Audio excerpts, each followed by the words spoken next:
right to the attic. And comes back into the holes too.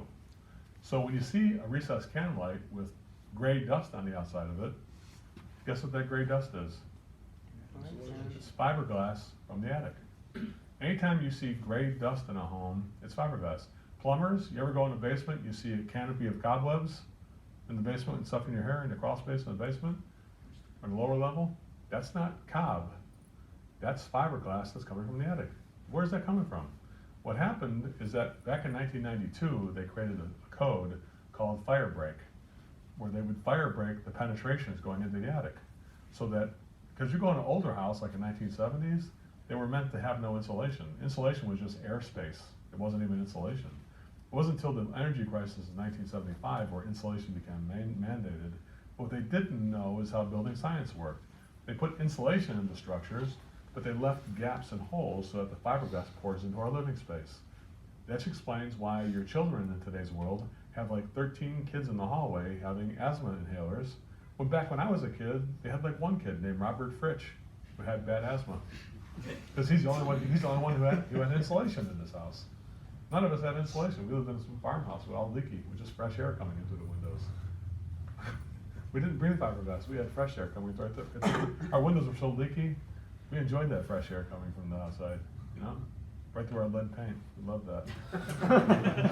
So, some good stuff right there. Eat some of the chips. Just a little brain damage doesn't hurt, you know? So anyway, we did find the problem. It was the can lights, and we were like rejoicing, like, oh my God, because we had like 57 callbacks on this house. We couldn't cool it. Carrier came out there like 19 times trying to figure out the problem. It wasn't the equipment, it was the home, right? And so we're like, we found the problem, yay! I said, look all the dust in this house. Look at the dust on those can lights. This is fiberglass. Look at your crib. There's 2 can lights right at the top of the crib.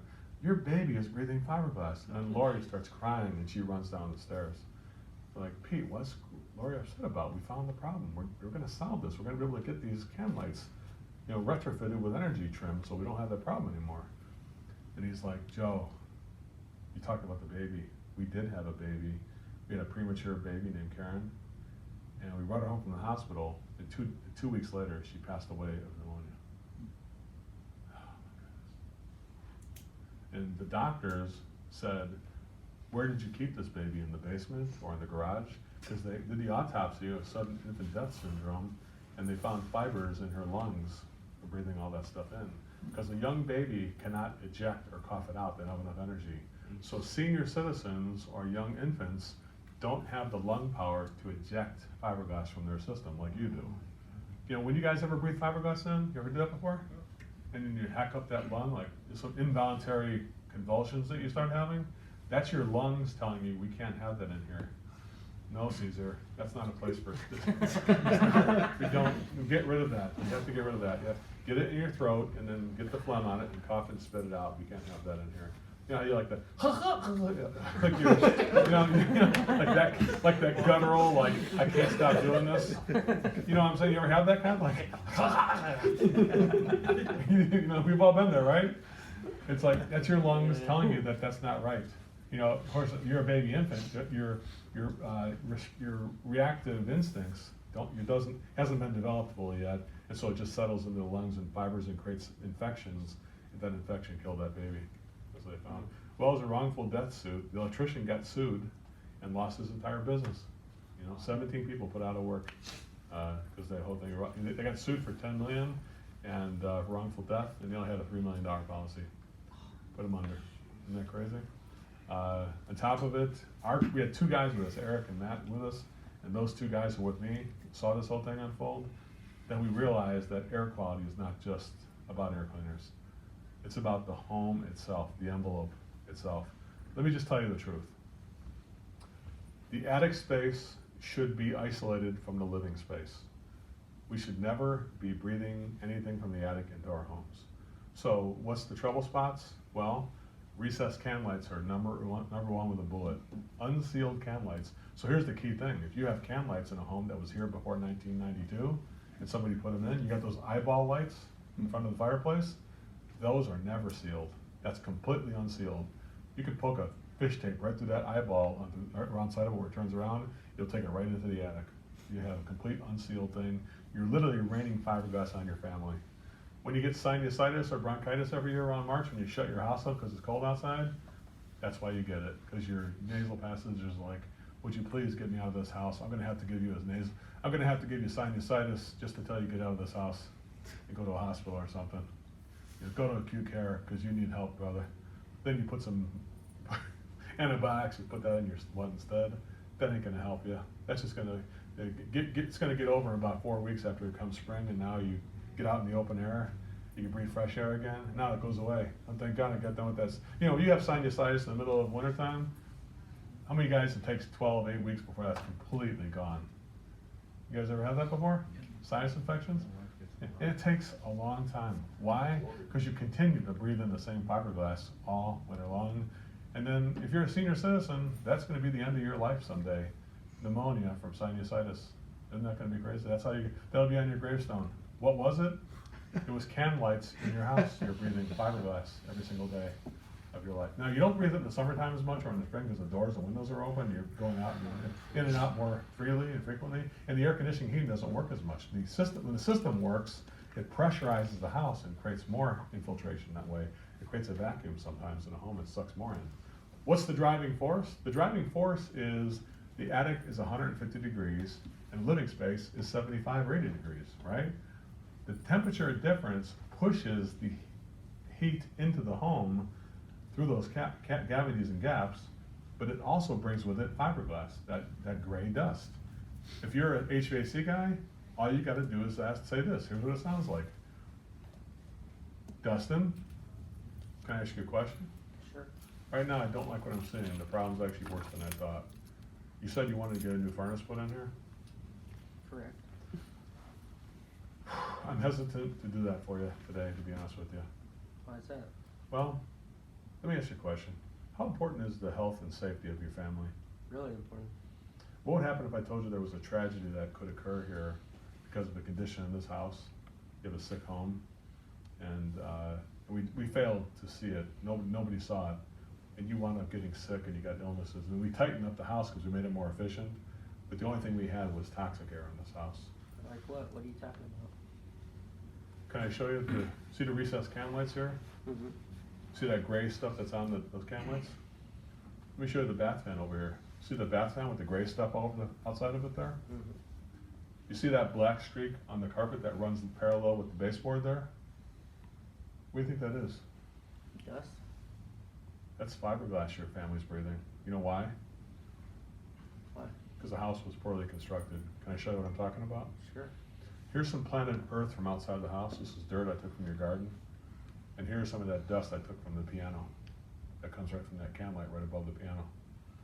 Let's put this in got a glass of water for me? Glass of water. Put the dirt in there. Well, look at it, it turns like a little brownish.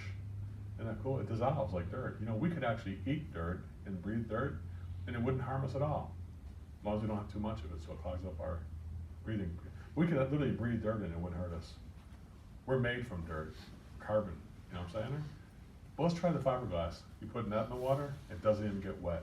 It just pops right back up to the top. Why is that? That's because your family's breathing fiberglass. What did the other companies tell you about that? They didn't say anything. See, that's where we're gonna have a problem. That's why I'm hesitant to tell you what we could do here, because the price of what we would do, I would not put in a furnace into a home where people are having toxic air in their house.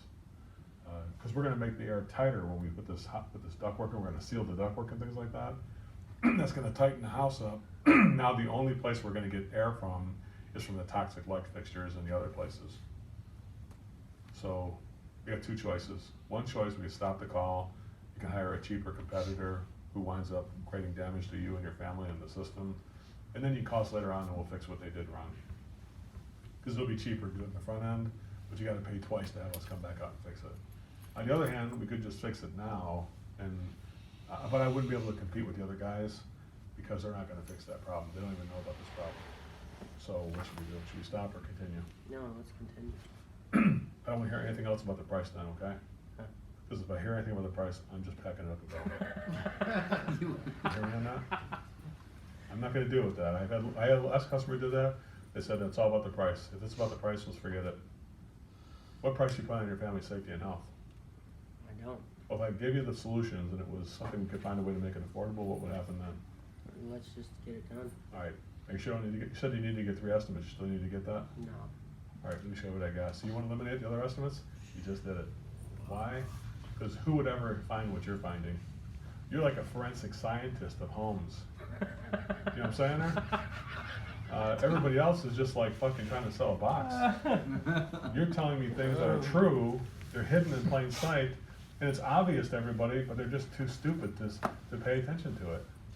I can't tell you how many times I sold the job, and people are like, now this does come with a furnace too, an AC, yeah? Oh yeah, of course it does, the premium one, I forgot to tell you about that. But mainly, we're solving the other problem first. Now, how do you solve that problem with the recessed can lights? Well, they do sell LED energy trims that are airtight. They cost about $35 for a fixture. You literally screw them in and it takes literally less than 15 minutes. Like if I taught Chris how to do the first one, probably take me about 20 minutes to show him how to do it the right way. And after that, I'm sure a kid like this who's pretty quick with things, he's pretty quick on his feet, as you saw on the very first day with his microphone. You know what I'm saying? I give him like 7 minutes with each one, he'd probably do them on. And we could charge about $350 for each one. Wouldn't that be cool? And because nobody else knows about the solution, it's a blue ocean. Nobody else knows about it. The attic access door, well, why do we have a 1-inch gap around the whole damn thing? Why is that thing leaned down by an inch? So we have go look at the attic access door. In the corners, you'll see fiberglass shooting out of the corners. Look, it's embedded into the drywall, the fiberglass. It's gray. Look at that carpet. What's happening there? On the other wall, there's a soffit in the bathroom. Air is coming down the soffit and coming down. So what are the things that penetrate a house? Chimneys, plumbing stacks. If you go up in an attic, you can flip a quarter down next to the stack and it goes all the way down to the basement. That is toxic. You know how you can find it in Westlake, Illinois? You can see a toxic home. Any home that has icicles on the front of it is toxic if you live in a cold environment. You have snow on the roof, right? You ever notice your garage? It's perfectly white with snow. But your house has got white snow on the outside of it, but completely bare on the middle of it with an ice dam coming down in the front of it. What's happening? Heat is hitting the roof, melting the ice and coming down, making an icicle on the outside of the house. And you could follow that icicle and find the hole in your roof that's causing that problem. It's either a plumbing penetration, a plumbing stack, a chimney from the furnace, an AC, or a furnace. You might have a fireplace flue. They made it a whole enclosure and they have a gigantic 4-foot by 3-foot enclosure and nobody fire braked it. It's completely wide open. Look at the carpet or right next to that baseboard of that fireplace, you see black fiberglass embedding itself under that carpet. That's what it is. Make sense? So these are the things. Anything that penetrates the attic, how do you know? You want to see the easier way to do it instead of memorizing all the things? Go up in the attic and take a light and look at the attic. Anywhere you see a blackened spot on the attic, that's where air is leaking back and forth. It's called filter glass. That's the poor man's way of doing it. Just get a drop light and go look at it. You see fiberglass. You see any darkened spot in the fiberglass. You go look underneath that fiberglass. You'll see a bath fan that's got a. So what happened? They put the bath fan in, but left a 2-inch gap around the fan. So when you turn the fan on, it sucks fiberglass into your house. Isn't that crazy? So if you're concerned about your own family, you should be. That's actually the best place to start these repairs is on yourself. And say, who's like right now thinking, I gotta get home right now. Like, I gotta go home and fix this shit, right? So in our company, we did $9 million last year in 2001 and I was doing business. But over $3 million was just building repairs. We didn't even do the air conditioning and heating. We made more money off some mastic sealing and taping and sealing off these holes. We'd make an 80% gross profit on that. You see what I'm saying there? Didn't have to buy any equipment for that either. A carrier dealer thought I was going under. I was making 3 times more because I just wasn't moving equipment. I was just selling more of those things that made the equipment work better. Make sense? So I would recommend that you find a way to at least learn about building science as a plumber, as an electrician, and as a HVAC guy, because you are the ones penetrating the attic space. Anytime you see cobwebs, find out where the cobwebs are coming from, right next to that chimney stack coming down by the water heater. You'll find the cobwebs. Take a flashlight and shine up that chimney, you'll see it goes all the way up in the attic, and that's fiberglass. You wouldn't see that cobweb unless it was fiberglass. Cobwebs are fiberglass that stranded itself together to create that web. An actual spider web is perfectly symmetrical. It's a thing of beauty. You can make it, they make art out of it. It looks so beautiful. But cobwebs are just bullshit that comes from the attic that gets in your hair and your lungs and things like that. Make sense? So here's the thing about air quality. If you're trying to make the air quality better by putting a filter in, when you got that kind of shit raining on people, that's like pissing in the ocean and hoping it turns yellow. It's not gonna work. Make sense? So I need you guys, if you're gonna be a premium BMI kind of a contractor, you've gotta learn about, I don't teach building science, right? But you need to learn at least, and you know the ironic part? The state of Washington, the state of Oregon, are the leaders of building science. Like, the state of Washington State is the gold standard of building performance. They're the ones who started it first. They realized this problem. You know, you got the furnace on an elevated platform in the hallway. It's right underneath it is a return, and it's got a grill in the front of it. Go look at the studs. If you can see the studs inside that return grill, well, air is being pulled from inside that thing, right from the attic, inside that thing, and face loading right into the blower. Your furnace has no chance with that shit happening. That has to be sealed off with Celotex, so that's a solid surface. You should never see bare studs inside that opening on that return air cabinet. You see what I'm saying there? So the building itself should never be a return air cabinet. It should be sealed with solid Celotex, solid core foam, so it doesn't bleed up into the attic and suck air from the attic into that blower. You see what I'm saying there? So there's 8 different troublesome areas. I can tell you all of them, but now's not the time.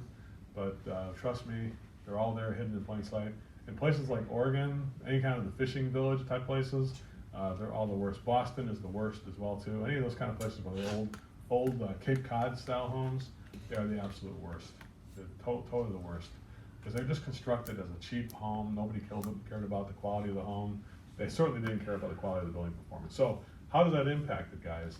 If I had a house that's leaking like that, how would I ever cool a house or heat a house properly? Well, I probably could, because we always do a little bit bigger. And isn't there something inside of us too, though, guys? Who does manual J here every time? You guys do that? Okay. But haven't you done this before and did a manual J, and it's telling you, well, according to the thing, it says 2.3 tons. But you're going to yourself, something inside your brain is telling you, this is 3 tons. There's no fucking way it's 2.3 tons. Like, haven't you done it before? You're like, this is saying 2.2 tons or 1.9 tons. You're like, there's no way it would be 1.9 I got tons. to just call my installment. You just, You should so now you this start is it. fudging some factors. Let me go back and manual J. Not for nothing.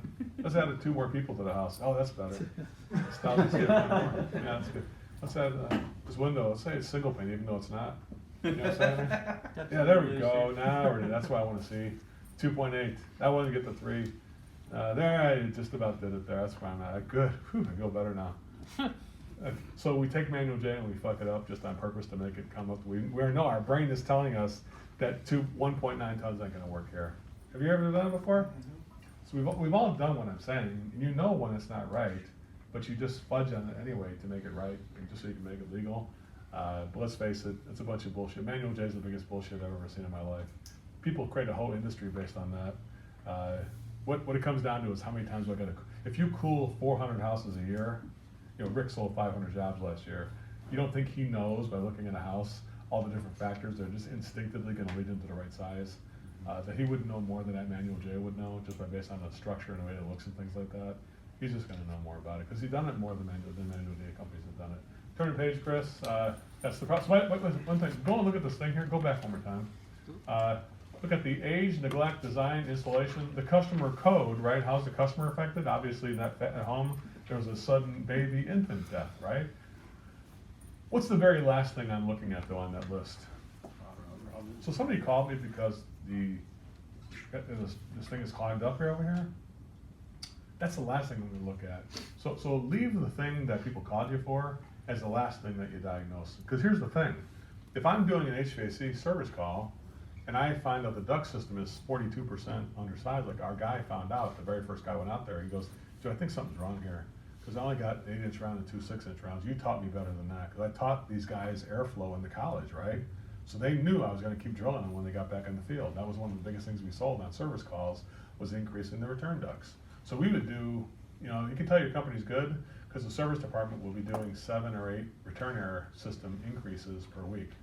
You know, they'll be doing that kind of a thing, right? They'd also be doing things like re-leveling an outdoor unit, putting limestone base and re-leveling it, moving it 18 inches away from the house. So how many times are we selling a re-leveling of a unit? How many times are we selling, you sell a blower motor? How many times are we doing a wheel? How many buckets of mastic sealant are we going through? If we're never buying any, it's telling you that we're not doing any duct sealing. Nobody's ever fixing these problems. We're just letting it go. You know what I'm saying there? So I can tell you right now, if your company's good, because I would see the repairs that you're selling. I would see the stuff you're buying to fix those repairs. If you're never buying Celotex to ever fix the gaps in a ceiling, to go do a fire break around that chimney, then I would tell you, you're not fixing the problem. You're just looking at it, not admitting it, everything, right? And air quality is everybody's job. It's electricians causing it, plumbers are causing it, and HVAC guys are causing it. Now you can't put filters in a furnace, but you can fire break the chimney that goes in the attic. So that's what you need to do. It needs to be fixed up in the attic, not down below. You know what I'm saying there? So if the attic has light fixture going into it, that has to be sealed right at that point where it's penetrating the attic. You know what I'm saying there? If you got that chimney going through it, at the attic, it's got to be putting a sheet metal fire break and then sealing around it with mastic sealant so it doesn't leak any air into the home. If you can stop the leakage in the home, so look at the house as an energy swimming pool. If there's leakage coming in the home, it's bringing in toxic fiberglass. Make sense? So the problem, I give myself time to look at the problem. Now you can imagine me doing this on even a service call. How many times is that going to lead me to something that's going to cost like $7,500 if I went to your house, for instance? Pretty much every time, you know? So if I wanted a call, I'd probably average, on a normal service call, I would probably average about $4,200 on a service call, on average. So if you're not doing that, that means you have a knowledge gap, because you have no idea what I'm talking about right now. Now do you have an idea what I'm talking about, Carlos? What am I talking about? The air quality. And what causes bad air quality? Is it a bad filter? No, the fiberglass coming into the attic. Yeah. So, can you see a hole? You know what a hole looks like? Yeah. Plug the hole, okay, Carlos? Yeah, you got it. That's what I'm talking about. You know, all hell should break loose when we have that problem. We shouldn't be like accommodating for that problem. We should make sure it happens.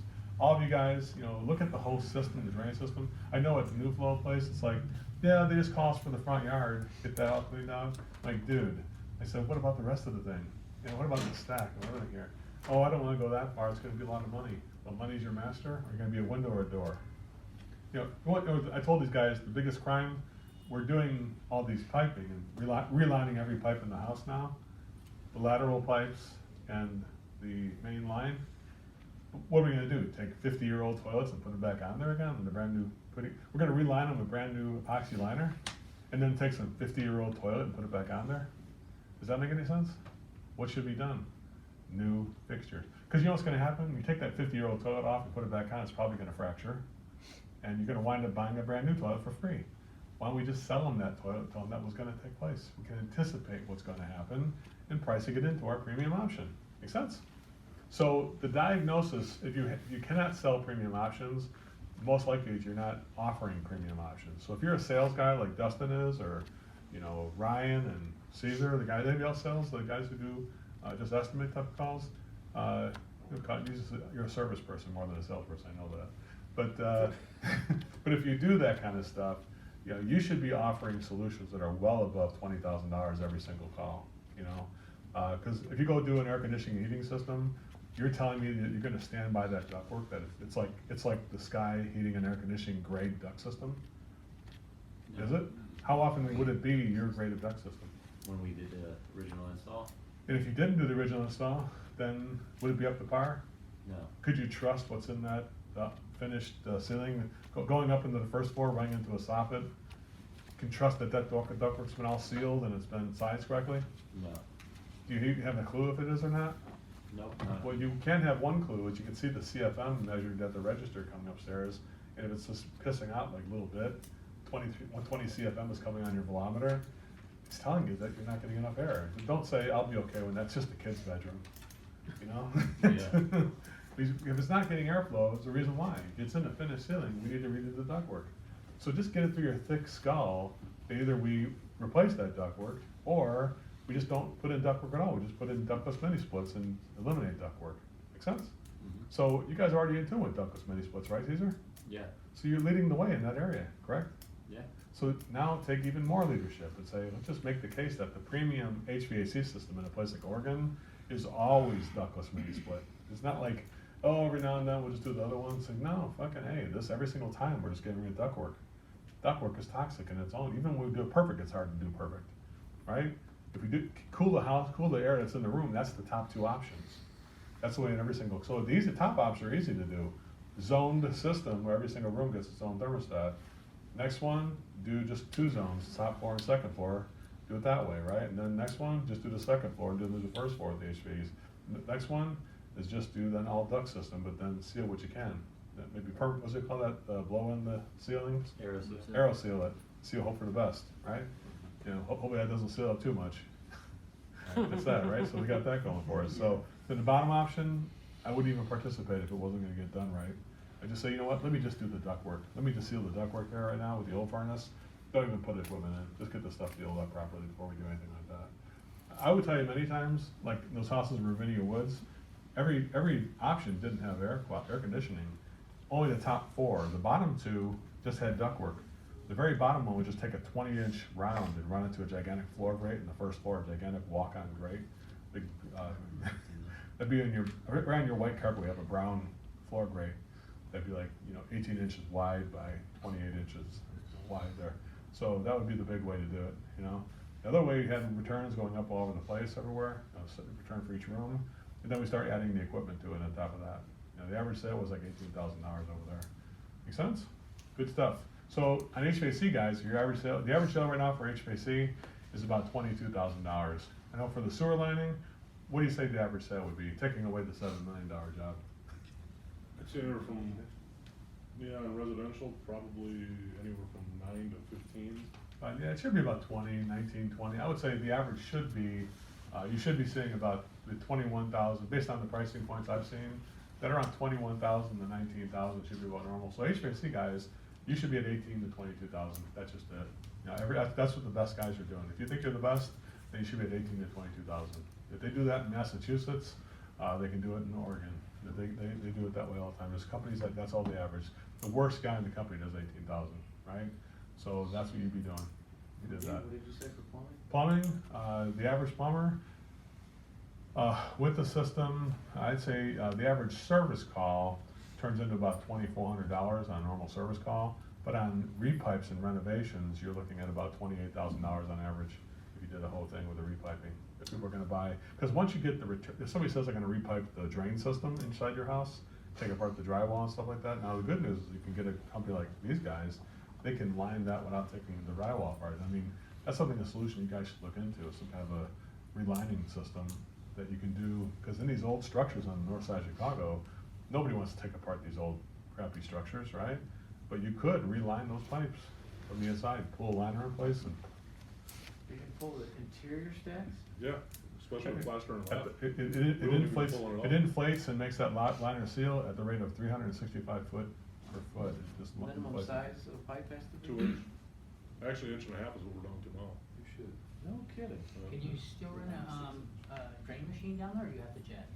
You wouldn't even leave it anymore. We don't- It makes we won't it need to after eliminates we're done. drain cleaning, because it's Well, like a do water you- slide in your drains. Would it be Okay. cleaned and jutted first For before? us you to line clean it, we have proprietary. They cleaning descale tools. it back down to the original surface. Yeah, we have proprietary cables that will actually clean it, that are actually grinding cables with chains on them, and flail chains, set to 1.5 inch, set to 2 inch. Yeah, And it it doesn't resurfaces move it down the original pipe, whatever the original pipe was. Well, I'm they sorry, resurface where it. are you from? We're out of Phoenix, but we have offices in Chicago. Oh, yeah. They don't I can really. give you, I can. They give you my don't? card. They need you. Oh, they did. I Yeah. you shook your They head. don't. They got a guy in McHenry, Altoff, Oh, sure, I know. Yeah, but that's only one. Oh, is that the only one there? That's the only one there. Oh. They need you. Interior, I didn't know they did They interior. need you. Oh, yeah, interior and exterior stacks and everything. Well, I've got a 30-story building. You guys would make a shitload of money there. You'd clean up, you'd have people the city of Chicago would be calling you. Seriously, there'd be people, he just got the city of Phoenix $7 million contract. Isn't that crazy? Now you got Scottsdale heard about that, they're calling him now. I don't know, every 7 million counts, right? You said all that? Take What? 2 or 3 of them a year, I won't knock it. I mean, we're not trying to get, not trying to sell new floor or anything like that, but It's a good product. All top is. over here, what Charlie's product? like, I should get out of fucking air conditioning. We might be talking after this last. What are we doing? We got a state though. Yeah, we can. No, I don't have a problem with that. Who does anything in California? There's a lot of San Diego. San There's a Diego. lot of Orange, they got all corporate stores on. That's all orange. How about Northern? Ventura? To be honest Nobody. with you, Joe, I It's a know gap. we've got- They have a I know gap we've in got there. them all They have a over. gap in their offering. They'd love to take it on. So, think about it, cause it is a big, it's a big moneymaker. I tell you what, when I was at a meeting with those 300 new flow contractors. I'll give you a card. I'll show you. I was out there, I was doing it too, yeah, so it inflates the liner and it makes it like, it's stronger on the inside of the pipe than it is on the outside. Yeah, I've seen it for the outside stuff, plenty, I didn't ever, it's the This first is I've ever- different than what you've seen. You've probably seen inversion lining, Yeah. where they actually blow it in. We're not inversion, we pull in place. Yeah, it's an actual Way solid different. sleeve and they inflate the sleeve in it. We can actually gap tie-ins, we can actually skip over tie-ins and walls. Yeah. Skip That's over all tie, technical. you got a 2-inch tie-in into a 4-inch, I can skip your 2-inch, gap it. We've got rehabilitation Ys for rehabilitating 3s, 3-on-3, 4-on-4, 4-on. It's How the old- Ralph how old seminar is this now. technology? You need the mic? Ralph took it over here. Give Sorry, him a mic. boss. All right, Put me on the floor. Sorry. he's good, he's a good man, he can speak well about the product, yeah. Okay. Ask Ralph, he'll tell you. It's good stuff, and they're always looking for more. It's a blue ocean, really, anybody who's interested in that. So think about things you can do that nobody else would do, right? Like for plumbers, the Wi-Fi connected main water shut-off valve is a big one. We're right? starting to really jump Flow, on that a lot. by Mowing, Flow has one. Yeah. Wi-Fi connected shut-offs, because it tells you the leakage in the house. Every single house that has any kind of a fixture call, water heater, faucet leaking, any kind of pinhole leaks that should all automatically come with a Flow Wi-Fi connected valve. Make sense? And you should be selling them for about $2,500 or more. It shouldn't be, it costs $500 for the valve. You got a program and everything like that. You should be at $2,500 or more for those, as you should be. Make sense? All right, so that's your diagnosis. So you're diagnosing the whole system. Now, if you're doing air conditioning, you're doing the house, the ductwork, the equipment, the air quality, and the control system. Everything so if you have a gap in that area, like you don't know the best thermostats or the best air quality or the best, learn what the best one. Don't accept that you have the best right now, because most likely you don't. You probably don't. You probably not even close. You know what I'm saying there? Think about the whole thing. The house, the ductwork, the equipment, the control system, and the air quality. It's gotta be done. Plumbing, you should know, every single plumber the biggest plumbers have the biggest gap when it comes to knowing what the best faucets are or the best fixtures are. They have no idea. They just think, like the lady who runs a plumbing showroom at Ferguson knows more than you probably do. Why? Because she's in tune with all the newest, latest, and greatest stuff, and we don't have a clue. We're busy putting pipes together, right? My advice would be to have every plumbing company send an actual plumber with that lady in the showroom, because we buy so much shit over there, that they would be happy to teach you for a fucking day what's the best faucet, what's the best tub faucet, what's the best thing. Spend one day with that person so you can learn it, right? And don't come back like, you should be like, I can't believe some of the stuff they got. 6 shower heads can hit me from below, it's crazy. So that's that stuff there. So when you diagnose the solutions, you start to create you diagnose bigger problems, you start to create bigger solutions. That's the key thing. Make sense? Who has gaps in their game? Anybody have a gap? Like the best toilet, the best faucet, the best fixture? Anybody who's plumbing? Anybody who's plumbing here? Think you got gaps in your game? Like, if I said what's the finest faucet, would you say you know what it is? Go ahead. What is it? Do I know what the best? Yeah, what's your best faucet? What would Joe, you what do you recommend? consider best? Well, I don't have any. I'm not asking my question. It's your question. You look all right. I'm just Well, teaching. the I'm just best teaching a to me class. Sometimes is by definition too, but. What do you think is the best? Well, I know it would be solid brass. I'm gonna say, yeah, for quality, I've always been an advocate of, I always thought you paid for plumbing by the pound, which means in most cases, Heavier, yeah, it's yeah. gonna have more brass to it, more Mhm. stability. Such as strength to what? it. What kind of I would faucet? say your Grohe, your Hans Grohe, Mhm. your Dorenbrock. Roll. Roll. Roll's expensive. And most of those are foreign made, And the more expensive, the better. European made faucets. And don't let money be your master. What's the best one? That's They it. technically, yeah, usually the higher up you go, the You more. know, it's the gonna cool part is cost. you probably never see one in somebody's house you normally go to, but, felt. that's why you need to go to that plumbing showroom and spend time with that woman, so you know exactly what A you lot need. of times you don't even have it, depending on where you're at though. Depending on like the demographic on where you're working at. Road trip, take a road trip. Road trip. Go to the big city. Where you guys at? Where you from? We're in Jersey, Jersey? So, what part of Jersey? we're in Burlington. Okay. So we do, Burlington County, we'll do it out of Atlantic County, a Uh-huh. little further north, but, Yeah, you probably go to Newark and they probably have a plumbing showroom at Ferguson or something like that. yeah, right? they do. Some of the North Shore homes, not too far in the area you starting out, I Mhm. mean, there's houses in there Oh, with God, original yeah. Growy and upper Dornbrock stuff. It's beautiful It's stuff. 40, 50 years old, Yeah, still works for it's town. amazing. Still works. Very heavy duty, yeah. So, understand what the best is and sell the best, right? Don't try and call something the best. What I hate is plumbers who try to get in air conditioning heating and they sell janitorial and say that's the best because they just think it's the best. It's not the best. There's better things than that. Make sure you know what it is, right? Those Douglas mini splits are, I think, are some of the best. So, now we're gonna say create a solution pick list. So once you go ahead and get yourself set up and you got yourself with the diagnosing the whole system, now, does anybody know they have a gap in this diagnosis? Like you don't know airflow? Then start having classes on airflow at your shop. It's really easy. What do? Call the supplier that you work with, and they sell ductwork, whoever sells ductwork. There's somebody there at that place who could teach people airflow. They would be happy to come into your shop for like a half a day and teach airflow for a half a day. They do it for free, just because they want to sell you more ductwork. You know what I'm saying there? So they'd just be happy to do it for nothing. You're already paying for that service, just get them to do it for you. That's the question. Yes. At this point, when you're about to create your options list, Mhm.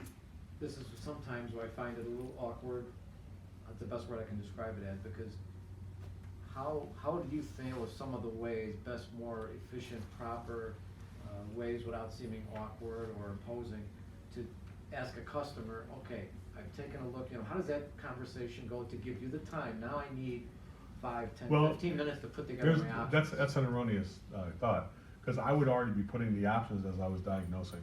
So I'm diagnosing, and I'm already saying, this is my premium thing, I'm gonna start writing that as my premium. So I'd make like 6 boxes. So out of everything's piece on of a paper. pad nowadays, that's. Yeah, I just use so- paper. I have a guy here in, But it's gotta get to the pad still. we'll just get to the pad, but first we need a rough thing we're doing. We did kind of make notes what we're doing here, so we just Okay. talk it in or write it in, do something. But do me a favor, and this is just a rough idea, I'm not even gonna get the prices yet. Just trying to think, what do I wanna do? So you're just talking about putting the Like, tasks I in need there. 2 in the master bath, faucets, 2 P-traps, just write it down. How many P-traps am I gonna need? How many lab faucets am I gonna need, right? Start writing it down. How many shower valves am I gonna need? Just write it for now. So shower valve, how many times you get a copy machine and say tub valve, lab faucets, kitchen faucet, P-traps, shut-offs. See that- Just write how many am I gonna, it's like tick, tick, tick, tick, tick. I got 10 of these, 7 of these, 5 of these, and 2 of these. Now you know what you need. Now go to your fucking computer program, knowing what you need to find, and find it. You see what I'm saying there? To sit there and hunt and peck through your little program like that, here's the cool thing. If you created your program the right way, you'd have templates. There is template, so it's just touch. So now find your I just template touch and it. modify the template. That's it. So if you know what you're always finding, except for this has got 5 bathrooms instead of 3 bathrooms, just add 2 more bathrooms, add more fixtures. How many more faucets would I need for the 2 bathrooms? 2 more faucets. There's no tubs in those extra bathrooms, just a shower valve. So you do a shower valve there, add that to it, and then you're done with it. It takes a few minutes. Because the warranty will be the same. Yeah. The warranty and the How do service you will be feel the though, same. the conversation to allow yourself, you still need that I'm doing it window. when I'm diagnosing. The numbers too? I'm doing everything when I'm diagnosing. I'm not done with my diagnosis till I finish my solutions. So you're multitasking. So the not diagnosis is not done until we have solutions written down. Make sense? Right. Or we're gonna write them down, You wanna write down a rough list first, and then find the official list, if you're gonna start from scratch. If you've got templates, then find the template and modify it in real time as I'm diagnosing. Make sense? Okay. I'm looking at it, let's do it now. You got templates, get your template, and start modifying your template, and you're making that's your notes you're making is your template. And then you're like, okay, now you don't tell the customer I made the prices though. You say, well, I'm ready, so if I were to show you the solutions today, what would happen again? Yeah, we gotta get this problem fixed.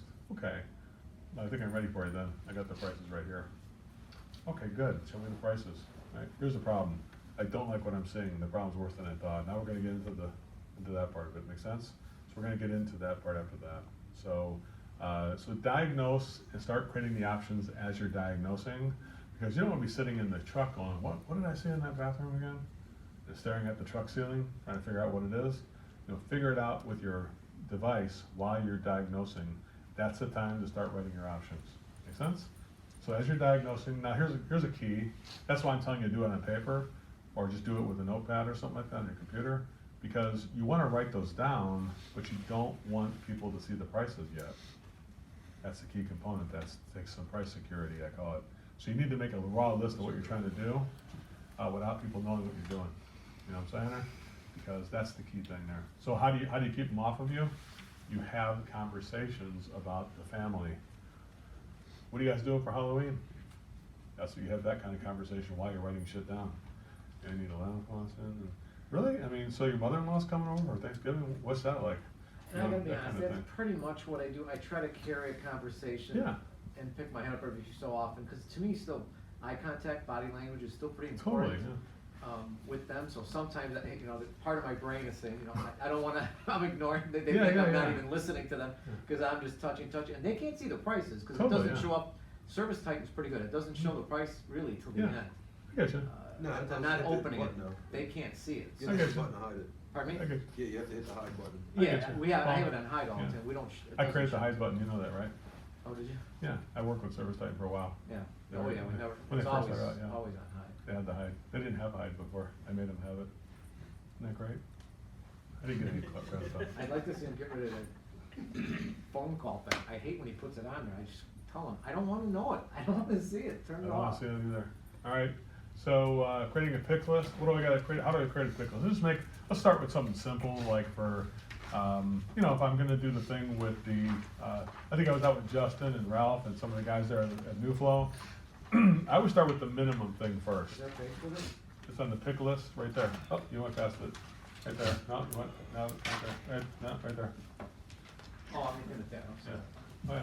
So minimum solution first, creating a pick list. So number one, always start with the minimum solution first. What would you normally do, right? So what would you, if you just to fix it the most minimum way, what's the minimum way to do? You got HVAC people calling you for a furnace. Are you gonna get furnace estimate, you think? Or people gonna say, right now we're just getting a furnace estimate. You gonna get that? Hey, we just wanna get a new boiler. You have that? Not very many boilers? No. Okay, we just want a new furnace. You gonna get that? Maybe. Nobody gives you nobody ever wants a furnace? Oh, they do. Okay, well, you're gonna get a furnace estimate, right? Yeah. So we get a furnace put in, or maybe the lead turnover comes from the service tech. We need a new furnace. This one's getting old. He wants a new furnace, right? Mhm. So if somebody called you for a new furnace, then the very minimum thing we should do is a furnace, right? So put down the most economy-based furnace we can put in. If somebody called you because the faucet's leaking, then if it only needs a cartridge, we can fix it with a cartridge, then the cartridge is the minimum thing we can do, right? So start with the first thing, whatever we normally do, just to fix it with a Band-Aid, right? At the bottom. HVAC guys, any service techs in HVAC here? Mm-hmm. So Nathan, anybody else? He's the only one? You guys? These two guys? If you, like a fan motor goes bad, then the motor needs to get replaced. That's the minimum thing we have. Igniter, it's the igniter. That's it, right? Now, go to the next thing, Chris. Next on the list. Is there any way to make that igniter or, what do you call it? Cartridge or that sewer liner we're gonna do. Like the minimum thing we could do is to clear the drains and descale it and leave it go. It's the very minimum we could do, but it couldn't collapse it though. Yeah, so you say, well, then I won't do that. It's up to you. You're the chef. If you think you could do it without killing anything, well, then do it. But if you can't do it, then I won't do the minimum. The minimum would be clean it and just line like a 4-foot section or 5-foot section, right? Something like that. Yeah, we do that, a 7-foot section. That's the minimum they could do. Sometimes they could do clean it out and jet it, but they might destroy the pipe, it's so old, right? So that's something you gotta think about. So is there a better way to upgrade the materials? And in your case, there's not. It's the same material, right? But we can do more of it that would make it better. Instead of 7-foot, let's just do like the entire from the house to the street now at this point, right? And then we can add more service and warranty with it as well too, so they could expand on it more. The third thing, Chris, the third thing here, Are there enhancements to the system, like, so there's no way to upgrade the faucet cartridge, but I could enhance it by putting a whole new faucet in instead of the cartridge. That would be okay. You know what I'm saying there? So it's not a heavy duty cartridge, they're all the same cartridge. There's not a heavy duty fan motor, it's the same fan motor. But I could enhance it by doing the fan motor and the wheel. You see what I'm saying there? I could enhance it even more by doing the fan motor, wheel, conductors, housing, and control board. Because it's all 18 years old. And that would enhance the entire air movement system, be done now. We've enhanced it, there's no buts. Like, yeah, I got the motor and the wheel and everything done, but that doesn't mean the control board's not gonna go. If you think it's gonna go, then frickin', if it's any kind of possibility it could go, because guess what? You're gonna be tied for 5 years to this thing, chief, and you'll be the poster child for this shitty thing you put in. You see what I'm saying there? Like, every time we have a callback on this, it was Carlos. Is that Carlos's job? Yeah, just send him on that one. I'm sick of that lady, she's nuts. You know why is she nuts? Because we keep having callbacks. We created her nuts. She wasn't nuts before we first met her, and she was really nice actually. But now after 7 callbacks on the same thing, she's literally fixing 7 problems consecutively in a row. Guess what? She could have got all 7 things fixed at the same time if we showed it to her. But now we're doing the 6 other things for free because we never showed it to her. What's the difference between a free call and a paid call? The paid calls, we showed it to you before and you didn't buy it. Now it's gonna be an upgrade. If we didn't show it to you and it has a problem, then we gotta buy it for you. Because you're gonna flame us on Yelp. That's your leverage for consumers. Do it for free or I'm gonna flame you, right? And not just the company, you personally, John, because I don't like you. Isn't that great? Makes you inspired. Now you wonder why nobody gets in the service business, right? Like, you know, you can make more money than people who go to college in this business. I know, but you get flamed more. You know, so enhancements to the system. Is there anything I could do to enhance it? So adding on more material would be an enhancement, right? You could put in the dual cleanouts, one going toward the street, and one going back in the house. The dual cleanouts, that's an enhancement he could do. Maybe the third option up, he does that, right? Next one on the list there, Chris. Any safety and health things that we could do, right? Is there anything we could do to make sure it's safer and healthier for the family here? Well, if I did the inside piping, we wouldn't have as many clogs in there, and that would be safer and healthier for the relining guys, for the HVAC guys. Obviously, air quality or better purification would be better. Even if we don't fix the ceiling and everything like that, we could stop from blowing it all around the house and at least trap the dirt and dust in a media filtration system or kind of electronic air cleaner, right? If we're doing a water heater, what would make the water healthier than just a water heater? Yeah, well, a premium water system would have 3 stages. It would have a sediment filter to catch the big rocks. It would have a carbon water purifier to catch the small ones. It would have a water softening system to make sure it extended the amount of soap and everything else we have to make the skin softer. It would have 3 things: softening, purification, and it would also have entrapment of gigantic sediment. All of those would have whatever we needed to do to, if I was gonna sell you a softener for 10 years, I'm gonna make sure you get salt delivery for 10 years. The very top one, not only do we get it delivered, we will actually put the salt in the brine tank 4 times a year for you. Holy shit, that's gonna be expensive. It's only $584 a month for all that stuff, plus we put the water heater in too and you get tankless. Oh shit, really? That's not bad. Yeah, so what should we do? It's less than your car. You know what I'm saying there? But it'll last longer than your car. Your car may last 3 years. This will last 21 years. Isn't that crazy?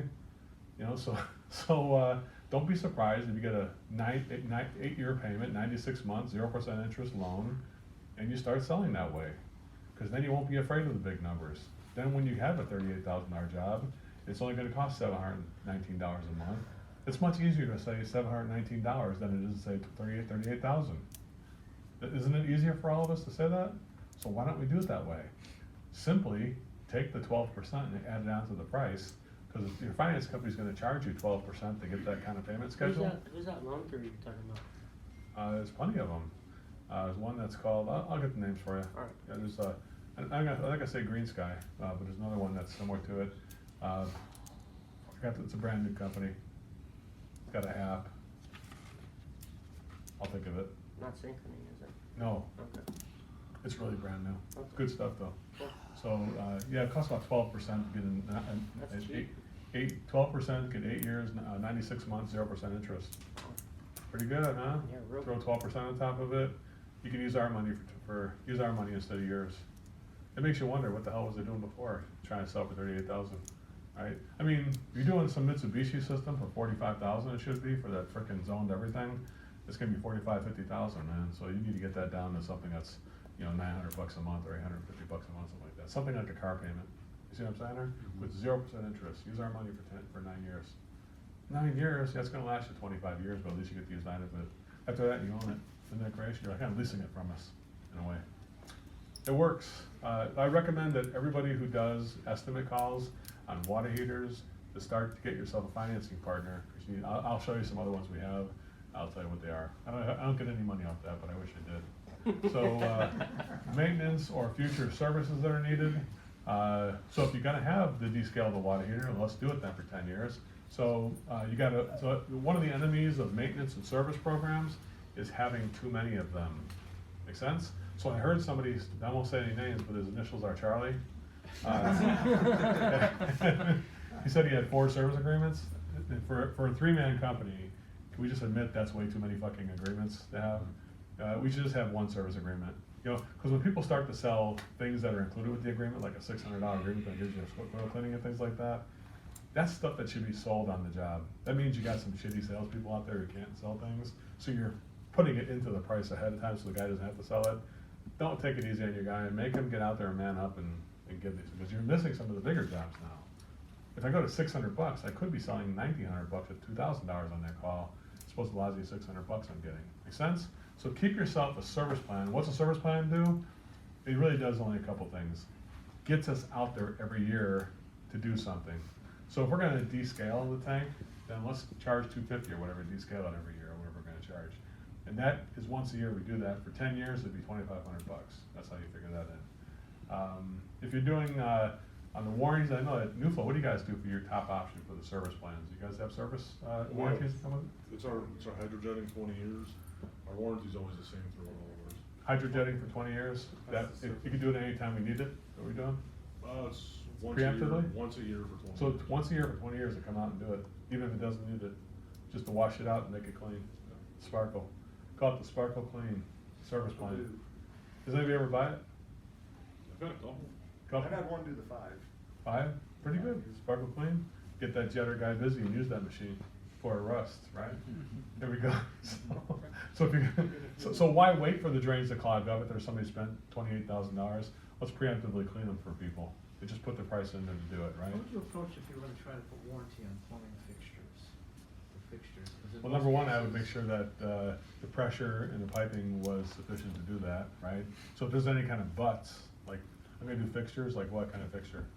I'm gonna use a faucet as an example, because in most cases, manufacturers, they warranty the faucet for a lifetime, but not, of course, your time to fix it. So I wanna put a warranty on that faucet. Say, even I wanna say, let's say for talking purposes now, I wanna, you put that, Grohe faucet in there, I mean, Yeah. lifetime warranty on that faucet. Got it. How much do I You can't do a anticipate lifetime warranty on one to faucet. guess? So you can't do any more than 1 year warranty on one faucet.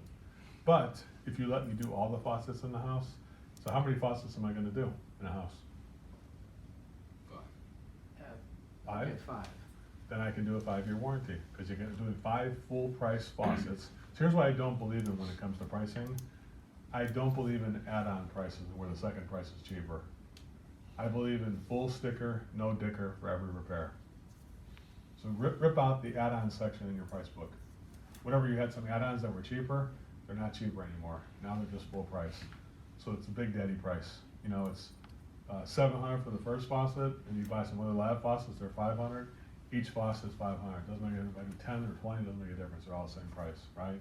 So every faucet I do has travel time, paperwork time, faucet installation time, and customer talk time built into it. Listen to me. Write that. Get a pen and paper. You're gonna need to write this down. So every flat rate repair price has paperwork, travel, talk time built into that faucet, right? So I get additional time. If I do like 5 faucets at the full price, that means I got inventory of time that I'm not using because I'm not traveling 4 times to the house. I'm not talking 4 times to the people. I'm not writing paperwork up 4 times, I'm doing it 1 time. So I'm doing it one time, but I'm selling 5 things at the full price. So I got 2 choices. I can take the extra money I have and give it back to the customer for free and not give them any warranty then. Or I could take that money and use it toward the warranty, as long as you give me a service plan for that many years. So even if you do a monthly service plan like you do monthly service plans? We start service plans every year, we come back. How do you sell it? On a monthly basis or you sell it on a full basis? Full basis. Good. If you sell it on so if you do, maybe do monthly service plans, charged by the month? If you don't, that's okay. If you do, that's okay too. But even if you're doing the monthly service plan, you should still tell people it's a 5-year plan. And then we renew it at the end of 5 years. But we just charge monthly, we finance it for you instead. So you tell them the commitment is for 5 years now, but I'm doing the 5 years of warranty. So I did that fan motor, so I got the fan motor, full price, the wheel at the full price, the housing at the full price, the conductors at the full price, the control board at the full price. That's 5 full price things. Now on repairs, the limit is 5 years. Write that down. So on repair warranties, it never goes higher than 5 years. No service technician is authorized to give a repair warranty of anything more than 5 years. Write that down. Because we don't want people to get mixed up between repair and replacement, because every salesperson who does equipment or air quality, they are allowed to go up to 10 years or more. You can go to 15 years if you want to, I don't care. Because the way the sales guy is gonna do the warranty is different, okay? But let's just stay with the repair guy. Since the repair tasks have travel time, paperwork time, talk time, and installation time built into it, there's additional inventory of time that we're gonna use for warranty in the future, as long as we have a corresponding amount of service that goes with it. So if you got 5 items, that allows me to give you up to a 5-year. If you have 7 items, what did I say the max was on warranty? So you can never do more than 5 years, no matter how many. You can buy 20 faucets, you still got a 5-year warranty on all the faucets, because I'm only doing faucets. I'm not doing piping in the house. So I repipe the entire house, then I can go to 10 or more on that. Make sense? But if I only got faucets or toilets or shower valves, that's all I'm doing, just hooking up the old pipe. I can't do any more than a 5-year warranty, even if I do 5 fixtures. But all the fixtures gotta be at full price. Make sense? Question? That's to repair. That would be to replace the faucets and fixtures. Oh, replace. If I repair it, I can't do any more than 1 year if I just put a cartridge in, no matter what. So anytime, if I put in 1 cartridge on something, that's a 1-year warranty. You know what I'm saying? Yeah, that's standard, okay. So it's 0 warranty first, so the lowest option I'm gonna do, the very minimum thing, cartridge with no warranty. That's the cheapest thing. Here's the price. Full price, no sticker, no dicker. There you go. Next one, cartridge with a service agreement with a 1-year warranty. Because if you get a 1-year warranty, you have to have a corresponding year of service. So here's a rule, get it through your thick skull. However many years of warranty, you have to have the same amount of years of service. Otherwise, you got a butt warranty. What's a butt warranty? Yeah, it would have been covered, but you forgot to do the maintenance. You should have called us. Fuck, you didn't tell me that. Nobody told me that. Ryan should have told me. I'm gonna go flame him on Yelp 3 years later. So you're adding in the. What? He doesn't even work here anymore. I'm gonna flame him anyway. I'm gonna find him and flame him. So that. You know what I'm saying? So guys, the warranty has to go with the service program. The service program has to go with the warranty. You are not insurance salespeople, right? Why can I give you a warranty? Well, 2, I've got an inventory of time in those repairs, so I can give you that. Plus I'm gonna be out there every year looking at it, and give you that too. So now you got the warranty and the service together. So, because if you're charging how much per year for a service plan, what's the cost for a service plan there? It's cheap, $180. $180, that's not bad, 180. So that's 180 times 5, that's $900 total for 5 years of service. And I'm doing 5 faucets, and that's probably gonna be 5 times, $900 for the premium one. What would the premium one be, like $2,000 probably, or $2,500? Replace it? Yeah, to do a replacement. Yeah, it's of like the- $1,900. There you go, 2,000 for the premium one. The secondary premiums are gonna be 1,200. So I got 5 at 1,200, that's, how much is that? $6,000 plus 7,200 bucks, plus 900 is $8,300. You're saying $8,100 for all the faucets in your house to get replaced? Well, who wouldn't expect a 5-year warranty on that shit? You know what I'm saying there? Like, let's say something went wrong in 5 years of one of those faucets. What are they gonna say? Yeah, show me 6 more options, please. Or they're gonna say that shit should be free, you know, you know what I'm saying there? So if you're gonna charge for the premium faucets on the premium package, and then, by the way, it should have water quality in it too, so don't another $5,000 on it. You know what I'm saying there? It should be like 12,000 for all those faucets and everything like that you just did. See what I'm saying there? Now it's like, can you now give me a 5-year warranty, even though we got 6 items? I didn't repipe anything, so I can't give you any kind of 10-year warranty yet. If you're gonna now repipe things, do the undercurrent, subcurrent of things, then I can go into 10-year warranties. Let me replace all the pipe in the house. Well, of course, now I'd have to warranty everything for 10 years or more at that point. Cause we're looking at a $30,000 job or more there, you know what I'm saying there? That kind of a deal. All right, make sense here? You starting to get your mind around that? Mind blown? So on repairs only, let's talk about that first. You don't have to add any more for the warranty because you're charging full price for each item. And there's additional money for time, talk, paperwork, it's all built into that price. We're gonna use the extra money on the repair for the warranty as long as you have what with that. So let's just test you out. Let's say I got igniter, limit switch, burners, rollouts I put in there too, gas valve, and you decide to put another control board, that's 7, let's say you got 7 things you did. What's the maximum amount of warranty I could do on a repair like that? 5 years. What has to go with it to give you 5 years? Service agreement. How many years of service agreement? Equal 5 to the years. warranty. I said 5 years of service agreement. I can never go more than that. I can tell you the next, I can pre-wire my, on repairs, I can pre-do it. I can tell you it's 5, 4, 3, 2, 1, 0. That's how many years of service and warranty. I can fill that out before I even start. So when you know the new flat rate, that's the fatal flaw of the new flat rate. They're afraid to put their big boy pants on and say that's what we should be doing, because they're afraid to tell the cement heads out there that if they actually put 5 years down, they wouldn't know how to do it. And why would they? They don't believe in themselves. You know what I'm saying there? So I understand why they do it that way. But you put your big boy pants on, Charlie. That's why we're gonna say, here's the 5-year warranty, 5-year service plan, the whole thing here. And I mean, you got Eric and these guys out there, they've probably sold some bigger jobs that they weren't expecting, right? Like what? What are we doing this thing? Yeah, I normally would've gotten $350, instead I got $3,500. That's crazy, that can't happen. It happens every day, right? Put your big boy pants on and show up like a man, that's it. Now in replacements, we're different.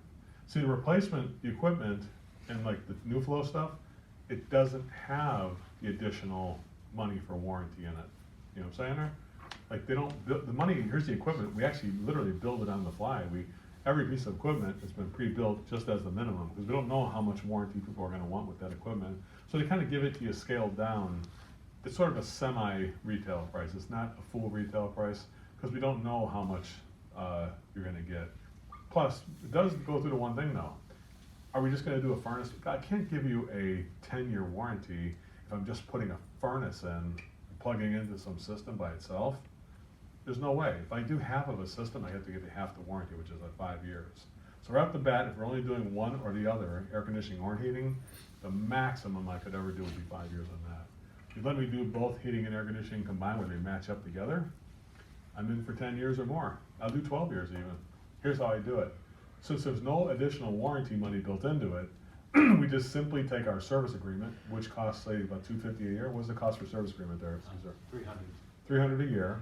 So in his case, $300 a year. So take 300 times 2, and how much is that? 600. Multiply it times 12, and how much is that? 3,600, right? 12 times 6? 12 times 600, oh yeah, $7,200, yeah. So add $7,200 for a 12-year warranty, and now everything's covered for 12 years. And you know what, how much is the filters and pads gonna cost? $75 for the replacement pads, humidifier pads, let's say $350 for 10 years of that, 12 years of that, whatever you're figuring out here. Let's say it's $1,500 for all the pads and filters, put that on there too. That's all I'm gonna do for 10 years, you know? Because we're coming out every year, we're gonna do, have your guy try to figure out where the pads and filters are in this truck. Just freaking drop ship them on the job, so the customer has 12 years of pads and filters at the house, up in the attic or in the corner. There's even people who make shelves on the return drop with all the filters in place, so they got 1 through 12 aren't there. You see what I'm saying there? This way they're on the job, and the service guys don't gotta have to stock them on the trucks. You're not making a liability to the guys, because the guy goes out there and has to change the filter, he doesn't have it, then he says, Soren, we gotta get back out there and put the filter back in. All the way up there in Westlake Village, Yeah, all the way up there in Westlake Village. Shit, the traffic's gonna be crazy. Can you do it on the way home? Hell no, I live up in Granada Hills. Hell, shit, it's not that far though, you can take 210. No, screw that, I'm busy. You know, so that's what's gonna happen, you're gonna be, screwing around like that. You know, if you sell the job, sell like a man, sell everything. Get, premium option includes everything. Just price it in there, you know? Listen, once you get over 20,000, nobody's ever said like, you know what, I was good at 23,000, but when you said it was 26,000, that's when it's, Right. screw you. I mean, your competition's probably 7,900. You see what I'm saying there? If that, You should be significantly higher. So when I met Rick Picard, you met him at that seminar, right? He said, when I met Joe, I said my premium option was 2,500 and my competition's 1,800. And I told him, I said, the problem is you should be at 20,000, not at, you shouldn't be at 700 bucks more, you should be 20,000 more. You should be offering more. So he said, oh, that's not gonna work, and he did it and it worked, you know? Since you never did it before, how would you say it doesn't work until you tried it? Make sense? I'll tell you one thing that feels good, nobody will be doing it since you never did it. If you're the smartest guy in the entire world, as you think you are, we all do, you should think that way. Well then if I'm smart and I didn't think of it, well then how can my competition, who's not as smart as I am, think of it? They won't think of it. If I let them in a room with a bunch of monkeys, the monkey would think of it first. You know what I'm saying there? And so, I know it sounds so super simple, but you gotta price the warranty in with equipment. You can't just give the warranty. So if I'm telling you it's gonna be, you know, if you do a 12-year warranty, it would be 300 for 12 years, that's 3,600 bucks. 300 for 12 years of warranty too, that corresponds with it, that'd be 3,600 bucks more. So now we have a retail of 3,600 bucks. Now if you need to make yourself feel good, like legally we're covered, because in the state of Oregon, you can't just start insuring furnaces for 12 years, then buy the fucking insurance thing from your manufacturer, the 10-year warranty they give you. What's it gonna cost for that, man? What do they sell those for now, 1,200 bucks, something like that? What do they sell them for? 1,500 bucks for those? Oh, they got smart and they started charging what they should. See, they finally got smart. They were charging like 75 bucks at one time for that, which meant they weren't gonna cover shit like they used to not do. Yeah. You know, you know what I'm saying? That's when somebody says it's 75 bucks for a 10-year warranty, you know that's shit, that's a bunch of shit, ain't gonna get covered, right? So if you wanna buy it, buy the manufacturer's warranty to make yourself feel better, guess what I did? I didn't buy any manufacturer's warranty, I just covered like a man. That's what I did. So you're saying on your 12-year warranties, you're just building that all in, making your own money? Yeah, making my own money. Or whatever. That's what, and that when I sold the company, I had, not only did I pay off my debt in 2 years, remember I said I was $250,000 in debt? How do you think I paid off my complete debt? I ran an entire company for 2 years and rehired 17 people at my company, and I still made enough money to get out of debt and pay $250,000 off and still run the entire company and buy 15 new trucks. How did I do all that?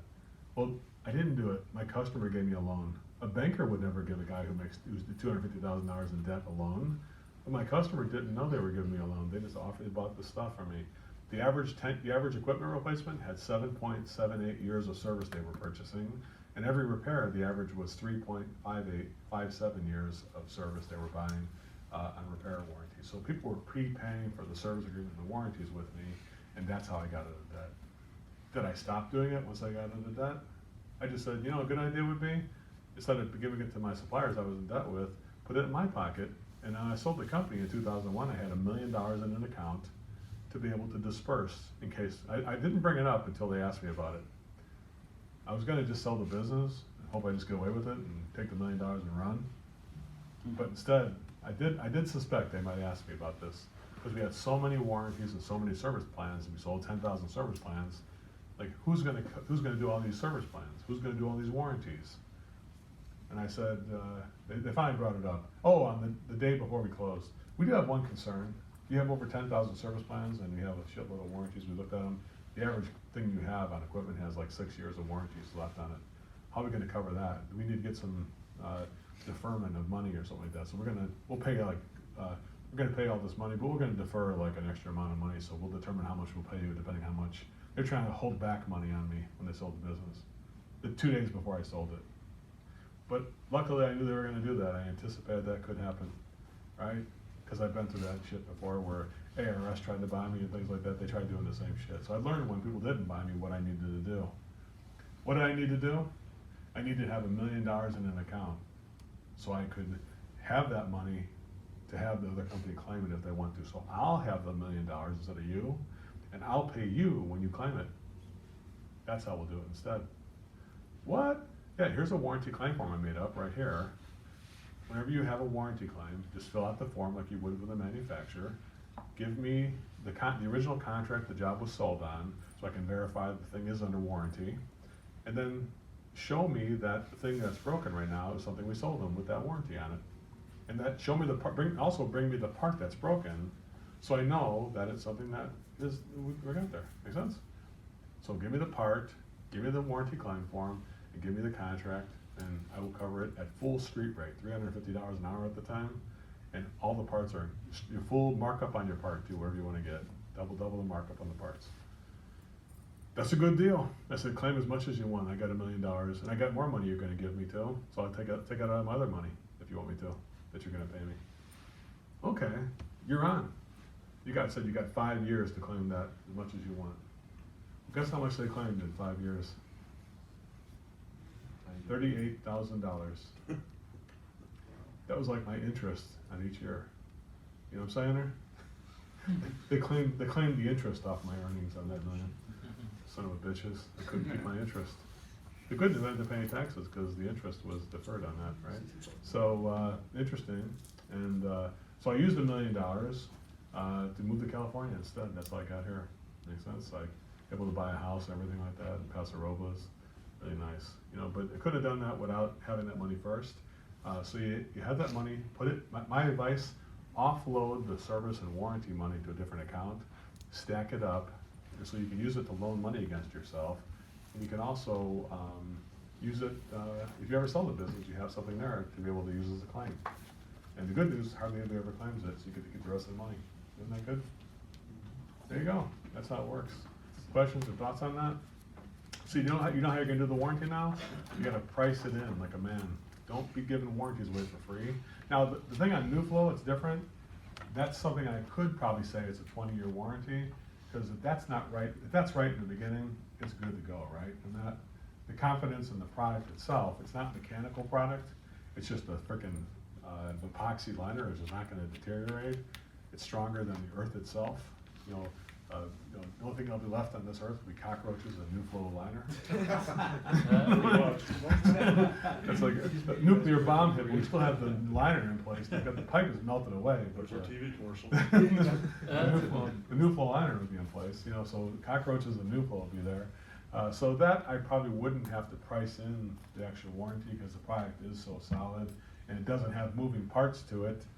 Anything that has moving parts to it, I have to price in the extra money for the thing. Things that are solid material, like that NewFlow liner, if it doesn't work in the first year or so, you'll know something's wrong with it. You gotta fix that. You're not done. You'll know in that first year of warranty if something ain't working right. Make sense? That's right. Like 3 days. Yeah, even less than how long? 3 days. 3 days, you'll know. If it doesn't cure in that first 3 days, we know we have a problem. Yeah, we got a problem. Houston, we got a problem here, right? So, thank God we're not in the problem business, we're in the solution business, right? All right, let's take a break. Right now it's 3:06. Come back at 3:15. We're back at 3:15. Wrap it up here. Good stuff, yes. What about it? Yeah. I want you to watch the video. Say they have a 5-year warranty, we want to extend it 3 years. I wouldn't be able to extend it unless I have a video on my laptop showing that it's. I'm gonna give you a V card.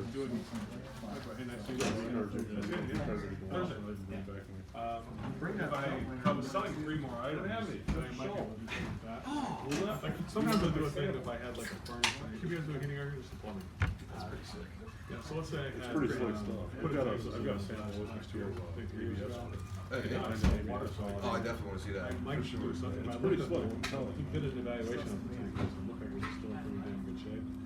Maybe it's not, it looks like it's brand new, but if you're out, especially if you're outdoor and you're maintaining it every year. I might say, once you look through the water quality, I would be able to. I was gonna go into it. Yeah. Pull on options, because I think it should pull for 6 options.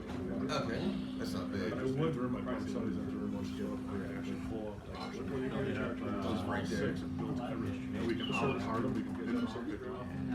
It's really slow. Hey, see, that's why I like to tell you, because you can pull it up, and it's like the same thing, you know, if they have their premium and this and that, but Let's make it. you can change everything while you're in To it. you, I would probably say make it $250. Exactly. Go out like the scale. I've been texting between me and Maybe Rachel. check, I'm gonna be sure it was in the scale. I'd probably say get caught $250 a year, he's charged $25. What is good for everyone, but you don't do it time, little stress. Yeah. As long as I'm doing this, Sorry, it's no meeting.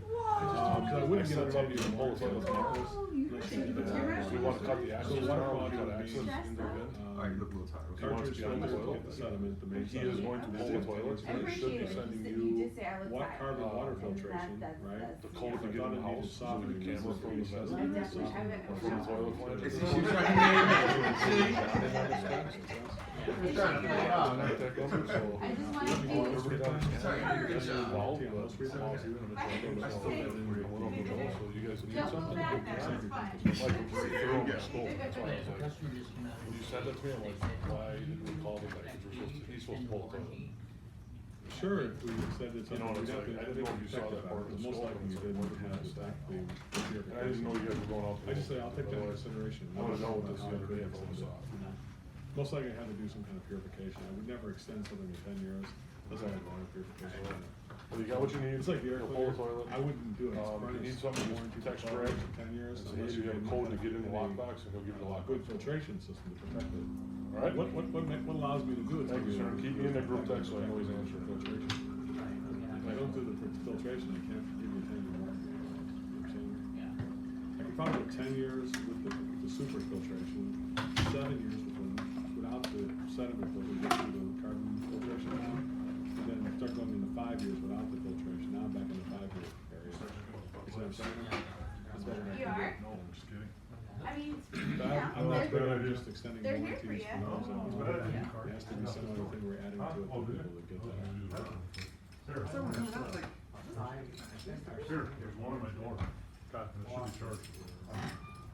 Don't pay attention to anything Hey, that the Justin. faucet has on it, because you are making the warranty, even if the faucet has lifetime warranty on it. Hey, Justin. Don't bring that up. Justin, Because if you only buy back one seat of my faucet car. from me, you're gonna get a 1-year warranty, that's all you're gonna get. You know, the cartridge and stuff might be lifetime, but that's not, I'm not gonna cover it.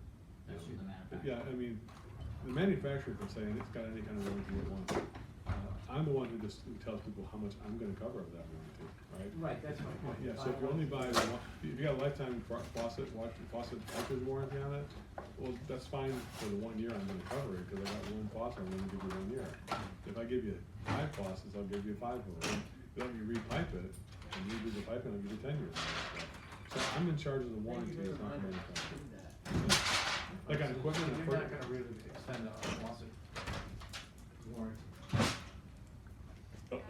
Not at all, because I'm giving you, the problem is I'd be giving you I'd be giving you, If we I'd have be telling you to go ahead guys and use have my any stuff issues, and not let me maintain it. You know what I'm Or saying? anyone, So to if say, go they ahead and go destroy into that that faucet way and then have me cover it for 9 years, Try nobody ever not did the to service on it, have nobody ever had a really chance to look so at it at much all. cutlery. If we could have Or seen just that pile happening up, even in like the second year that somebody was Yeah. using the faucet the wrong way, or something Well, like that. keep this. Damaging the faucet, we could have just stopped that from happening in year 2. But You know what I'm saying? if they So come with the in service tomorrow plan and try to get us assures more, that like, the I don't company's think not we getting need taken more advantage courses of, that we're able to see how they- the account's being used. I just give it back to them. I would, excuse me, that was mine. And I can write that down.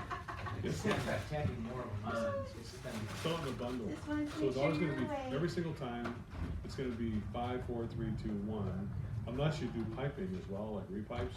There should be a significant amount of times, so if I go to any house that has galvanized pipe, you are gonna see whatever the problem is and the whole house repipe. But you're gonna see that. I'm gonna give you, I'm gonna make 2 different option sheets.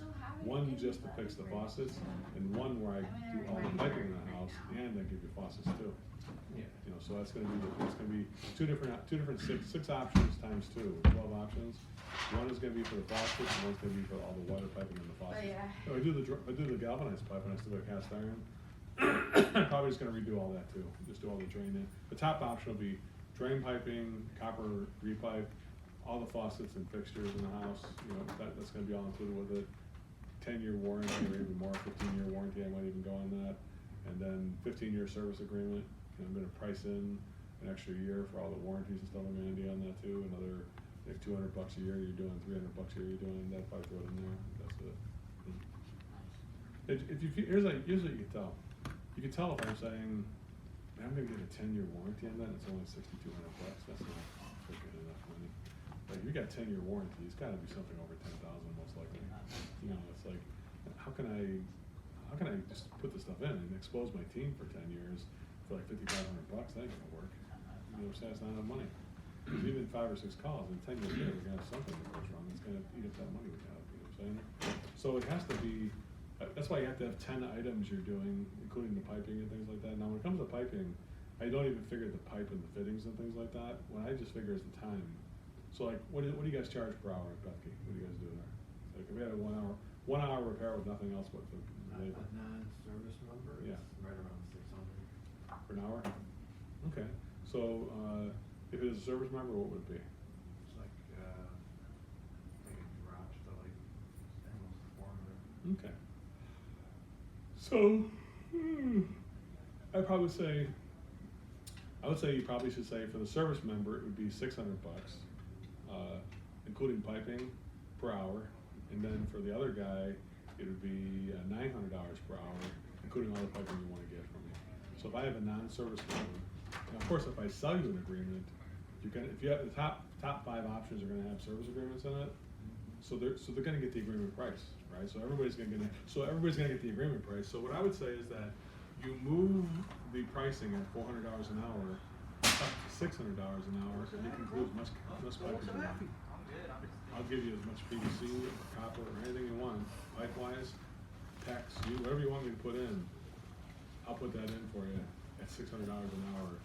So let me ask you a question. How long will it take to repipe this house? Now, the fixtures are separate. We're not gonna figure the fixtures in. So the fixtures are all priced in separately. But if I said, look at a ranch house or a bungalow in Chicago with 2-bathroom bungalow, it's all available, it's all exposed in the basement. It's all easy to get to. How long would it take to repipe an entire house with copper? Ripping out the galvanized, putting in the copper, and how much time would it take? Do cast iron, put PVC in. Waste and water? Yeah, so we did everything. How much time would it take to do a house a day, would you say? So 5 days, that's $600 an hour times 8. That's $8,000 a day, right? 600 times 8, $4,800. So $4,800 a day times 5 years. Oh, this is the stuff you're talking about? That's my lining, that's a liner, it's I'm sorry. That's okay. I was wondering what you're doing. I don't look like a roll of tape. I'm like, How do you open it? He's selling the product. He's not even. Oh, no, you want me to sell the product, here, I'll just sell the Oh, product. okay, I like it. You want me to sell the product, There I'll you sell go. the product, I'll check this thing out, so this is a V card. So if you go in here, that'll give you, that actually shows you what my product is. Just remember. yeah, I found this. You have it?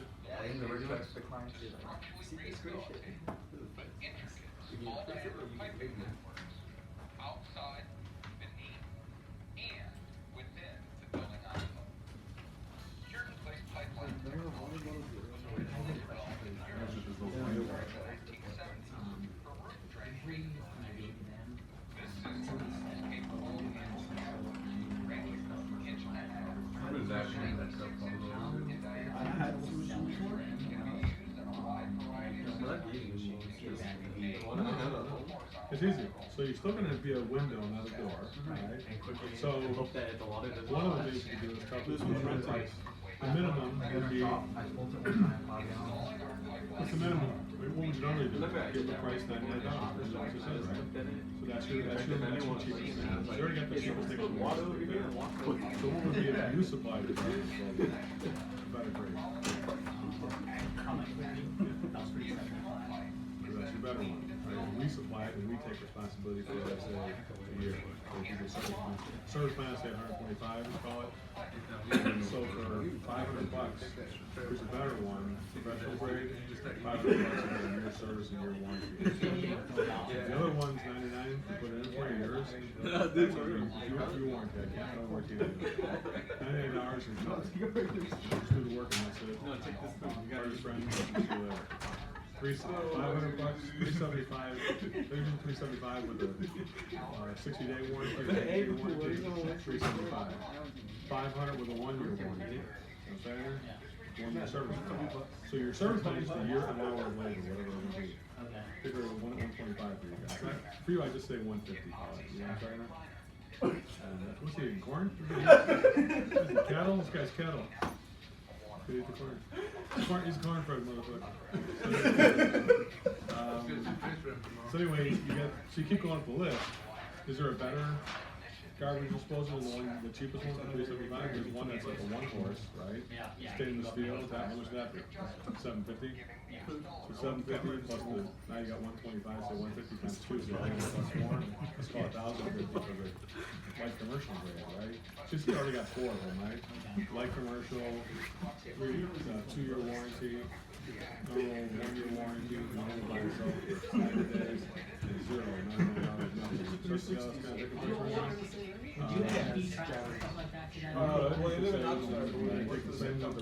What kind of branch are we Put gonna the do? trash in it, and, why not do a whole new thing? Or we can You know, we could do a thing, we do So we have a robot, we can also one whole, Engineer fund, how do you got a branch, how do you do, that's the model capture that opening? They used to do it, Gotta they used to reuse do it, put holes in the thing. Oh, you got a light watch out there. One goal. That's what. And what's the good of those edges? Instead of stainless steel, it's gonna now just make it equal. You might see us in a moment. Oh, no, that's what they're trash, one horse, now you're at like $5,200 for all that. So that's You know what I'm saying? All people could say is no. Not too often you're ever gonna. I just thought you wanted to do kind of a remodeling, so anything that's in that kitchen sink area, you can be a faucet, disposer, kitchen. I'm sure it'll clean up spot. iron, but You're gonna see a whole you're trying to put a remodeling poly of that. material onto the iron. That's a repair. So if I've got a A 5-year warranty, I can 4 by pre-do the 8.5 warranty, branch, so 5, 4, 3, whatever. 2, 1, 0. When it comes by, And then that fill in what you're gonna little, do. what, a The robot bottom's goes in gonna there, start cuts from the that bottom, whole work your way thing. down, Cable get to with the a robot top, end on the put end. everything in it. I can You actually don't know where rotate that- the head. 1 horsepower rotate the disposal, head. 5-year warranty and service. Rotate the contract. head. It's now been lined, so we don't know where it is. All I actually do is Drain to- put the signs in there, and we also mark it. Mark it when I. We set a robot arm As well, up. right? Robot automatically marks it. So I probably take the next one above the 1 So horse then and when I put send the drain robot coming back back. in, it's like, cut off everything. Then What's that from there, little put slug it out in of the there? P-trap, and then on top of that, Material. then the Okay, sink, now and that then the little, faucet, that's it's the lip of that material is Faucet, open sink, now. P-trap, Smooth as this. So it'll form to risers, the side drain walls of cleaners, those cuts one it. horse. Cuts You it. know, Literally cuts 5-year each warranty, one. service Cuts program, around, that's so what it's it's like gonna a full inch and a half. Probably gonna be $7,200 or whatever for all that. It's pretty The water's not gonna get caught in that lip anymore. All the way down to $99. Here's the way you can do it. It's You pretty say, you slick. know, you got the, just so you know, you won an engine. Sure. Congratulations, you won an I got engine. one. Good choice. I mean, $99, you got a special, I think, $99. So happy. It's a good deal, isn't it? So here's some things, here's some choices. The $99, you purchased, congratulations on that. Now, you can take the $99, that's where I can tell you disposer in, or you can buy the $99 and do the better option. Every one of the options you give us includes taking the disposer and the for you. Oh, nice. So we'll do it. I'll take it back to Home Depot for you. Healthy, at least. So take the $99, so go ahead and, you got $99 on it. You wanna go with the Are you using premium? the spoon? Mid-range economy. So you got $99 down payment. So And she told me to buy buy it where you want. Have you ever done a thing where you buy stuff on the infomercial? I did. He like took Okay, the whole so here's thing. the He's deal. like, oh, it's mine now. Hey, congratulations But on I getting was talking to about that. everyone You in the got one. room. Yay. Now, we're not gonna switch. What is this? Keep your purchase where it's at. We can also include the Ginsu forks. You should do that. The second set of Ginsu knives too. Gotcha. I'll do that. On top of that, we have another deal. What's that? We have that chicken cooker. Remember, ever see that thing with the chicken roaster? That is now being added to our Ginsu knife, so you now have something to cut the chicken on. You can make a whole meal with that damn thing. And that's only gonna be $39 more per month. What do you think of that? So they're always gonna do that. Every time you go on an infomercial, try and buy the thing that they, you know, how about Frank Thomas, he sells the thing with the, hey, try my free testosterone booster. Right? Yeah, get the free booster. It's free. It's just 30 days for free. You go to order it online. Oh, where do I send the free thing to? Of course, now you do have an offer I can help you with. It's free. We can also give you another bottle for free if you buy 3 months supply. You know, and we also have some additional other nutrients and vitamins that are going to be. Well, you know Russell Wilson. Russell Wilson is a special diet. It's Tom Brady's special diet. These are all additional things they're offering you when you come, right? Do you ever say, no, I don't, like, no, it's not a ripoff, it's just saying we have more things we have to operate. So I'm not saying you're trying to force it, but let them know that here's all the options you can do. So I tell people, I'm gonna go to my truck, so you got $99 invested, I'm gonna leave the options here. Take the $99, let me know where you wanna apply it, and I'll go back and get my tools, let me know when, I'll get this thing taken out right now. Before I put the new one in, I'm gonna ask you which one you wanna do. And people are gonna upgrade. What's with that one for 500? So that's one's got the stainless steel blades and it's more professional grade. This one I can give you a 1 year warranty. It's got the 1 year response warranty. You basically include that with it. Okay, yeah, that's included. You see what I'm saying? So they're like, what do I get for $99? It's the bare minimum. We make more money off the 99 than anything. Why? Because people pay us 99 over and over again to do the same thing that broke. Because we put the cheap one in from Home Depot, and then we just keep putting in cheap ones like that, you know, and then we're not in control of it, so we just keep paying them. Or if you wanted to keep paying them, we cover it. Well, you know. Makes sense? So the warranty and the service, we make it accurate as to why people go back. Here's somebody to take a look at tonight. You put, I tell you what, you can just shut up and say, here's the options. Yeah, you got $99 to purchase, congratulations. So you can take the $99 and keep it to where it's at, or you can buy some of the other stuff. Take a look at it, I'll just go back in my tools, and know what you want to do. How's that sound? Okay, cool. Right? I even do it with installers, like somebody's doing a job for me. Yeah, this is what we're gonna do, the water heater with. I'm gonna do the water heater. I wanna upgrade, but I'm gonna ask you before I put the new one in. To see if you want to upgrade to the tank. If you want to do that, let me know, I can do it. So you should train your installers to do the same thing. If they install a tank, water heater, you brought the tank out now? Hey, I got the old stuff taken out, now's the time to go and upgrade. Can I show you the pipes that are in there? Yeah, look at this stuff. Oh my God, we should get the tankless. We should get the water quality. That's my idea, so what should we do? Upgrade it. Get the tankless.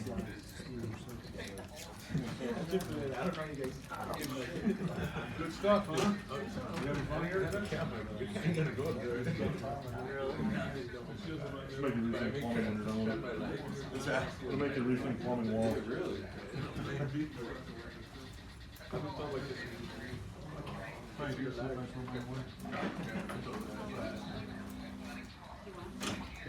mean, it's up to you. Or you just wanna wait till tomorrow? Yeah.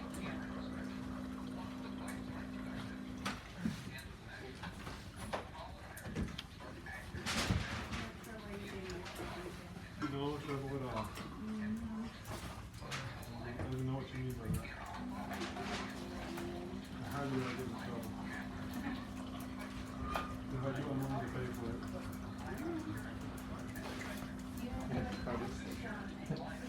Just crazy on close the freeway. They're gonna be there for 3 hours. It's crazy. First thing like very close? There's a fire down the The flyover by Palisades, yeah. And it's still going on right down. So, I tried.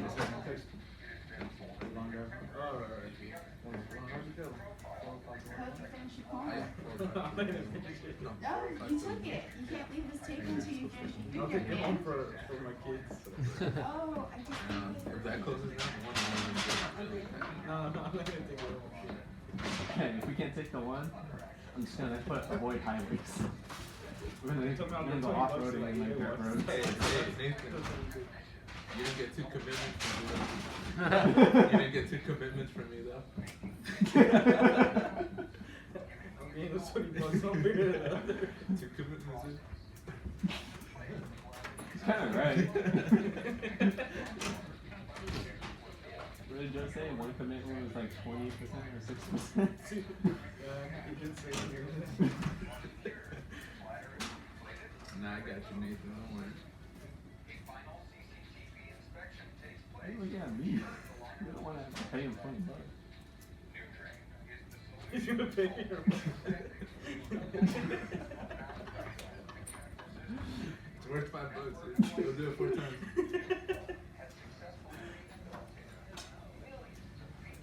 And this is my stream, right? Oh yeah, Wayne's Wayne's not probably listening. watching you guys like fuck that. This camera's probably wide view, so you probably see me. Yeah, no, yeah. I didn't say anything. Dude, they can't even see you, man. No. Alright guys, let's go. What is that camera? Alright.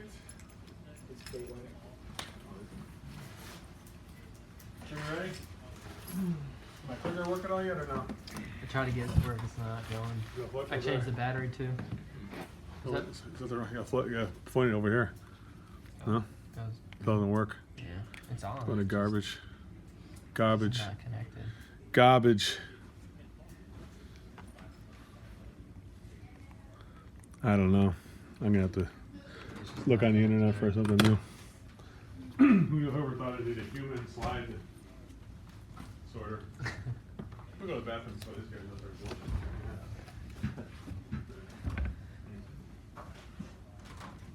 You remember how you brought up the whole quality culture thing? I was something like you were gonna say something about a freaking Chinese meat. Like right next to me. Such a huge Chris, joke. they're done. What? They're done. Oh, okay.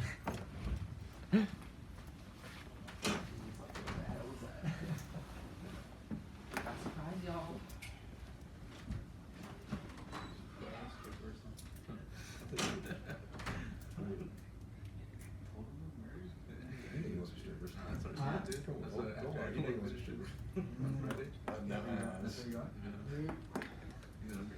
Go ahead and turn off the cameras. They said they're posting this online. No, it's live feed. Alright, everybody gets one. Phone chargers, what? A bar of soap. It's a bar of soap that looks like a phone charger. Does that have Joe's face on it? I wish. It's got our new logo on it. It's fully charged too, so you can use it right now if you got a wire for yourself.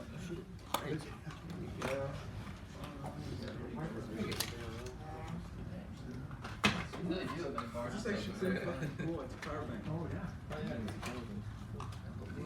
Thank you. What am I forgetting?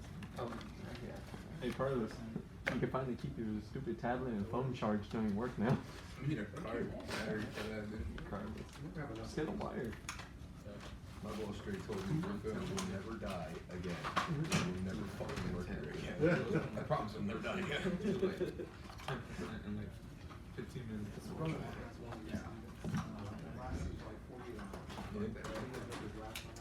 Alright, let's get back to work here. Let's get those boys in here. What are they doing out there? Daddy, I can grab it. Come on in, boys. Alright.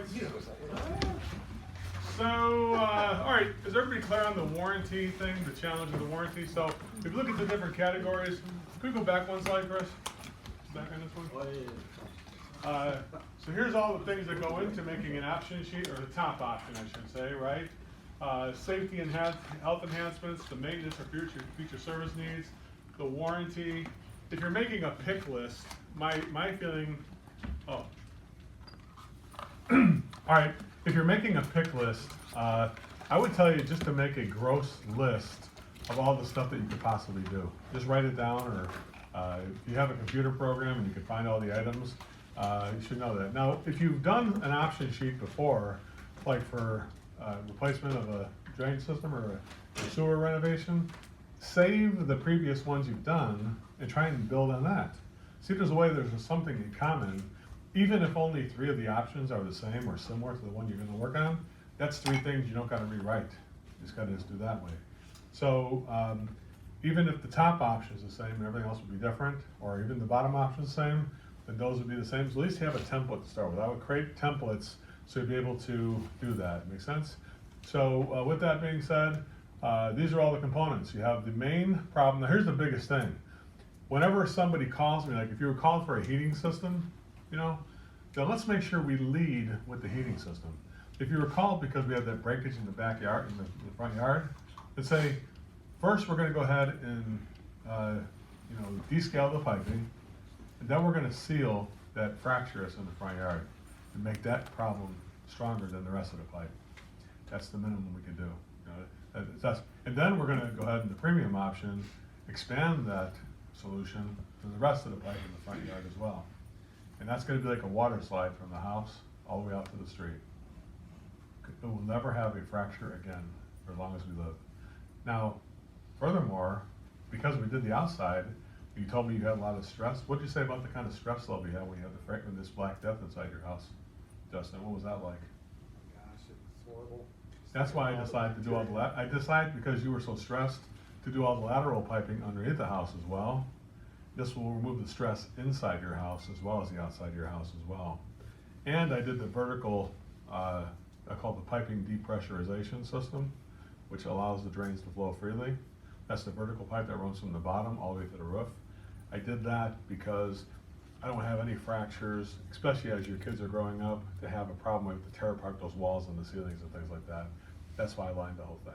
So you give them a reason why we're doing each item we're doing.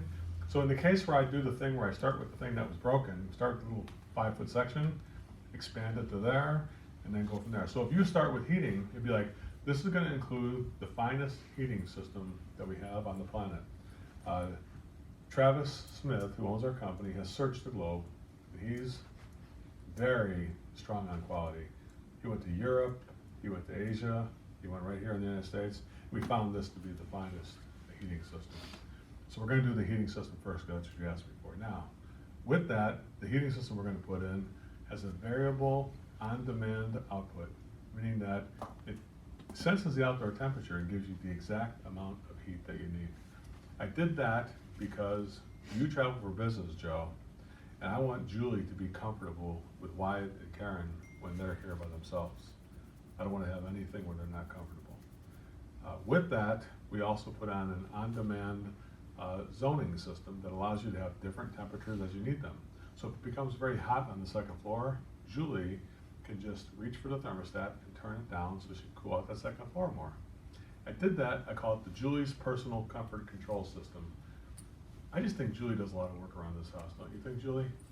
Fuck yeah, yeah. I call it to let Julie relax and use your phone to control that thermostat. That's why I did that for you. You can still watch Nightline, or still watch Dateline, like you do, and not have to get out of bed. That's why I did that for you. Now, with that being said, we did the air duct penetrations. I did the air duct penetrations coming to the ceiling. We duct sealed them so they're airtight. I did that because I don't want any fiberglass with Wyatt's bedroom and Karen. I want them to go to school so they're safe and healthy, so I did that for them. So every single thing I'm doing has a reason for it. If I'm telling you I'm doing something, I better have a reason why I'm doing it, or else why do it? Make sense? Like, don't tell me I'm gonna do a premium faucet for every single room in the house, unless you have a person you can attach those faucets to, and why are you doing it for those people? Because if you don't have a person, there's no reason to do it. There's no reason for a solution. So there's two reasons about the solution. It's like, what limits you on solutions? What's the limit? What limits you is how many problems are associated with the solution. Because if there's no problem, then why do a solution? And if there's no people who benefit from the solution, then why do that solution as well? So if I was coaching you, I wouldn't say, why didn't you offer more stuff? I would say, well, so you're charging $30,000 for that thing, huh? The water heater? Well, tell me why you did the triple stage water purification. Who's gonna benefit from that? And if you, tell me specifically who. Who are the names of the people in the family? Because you're gonna throw 30,000 large at me, you better be able to show me who the hell you're directing it toward. If you say the family, I said, like, what's the name of the people in the family? And you say, I don't know. Well, you were just there last night. I know. Well, don't you know the names of the people? You just did the whole presentation. No, I don't know anybody's name. All right.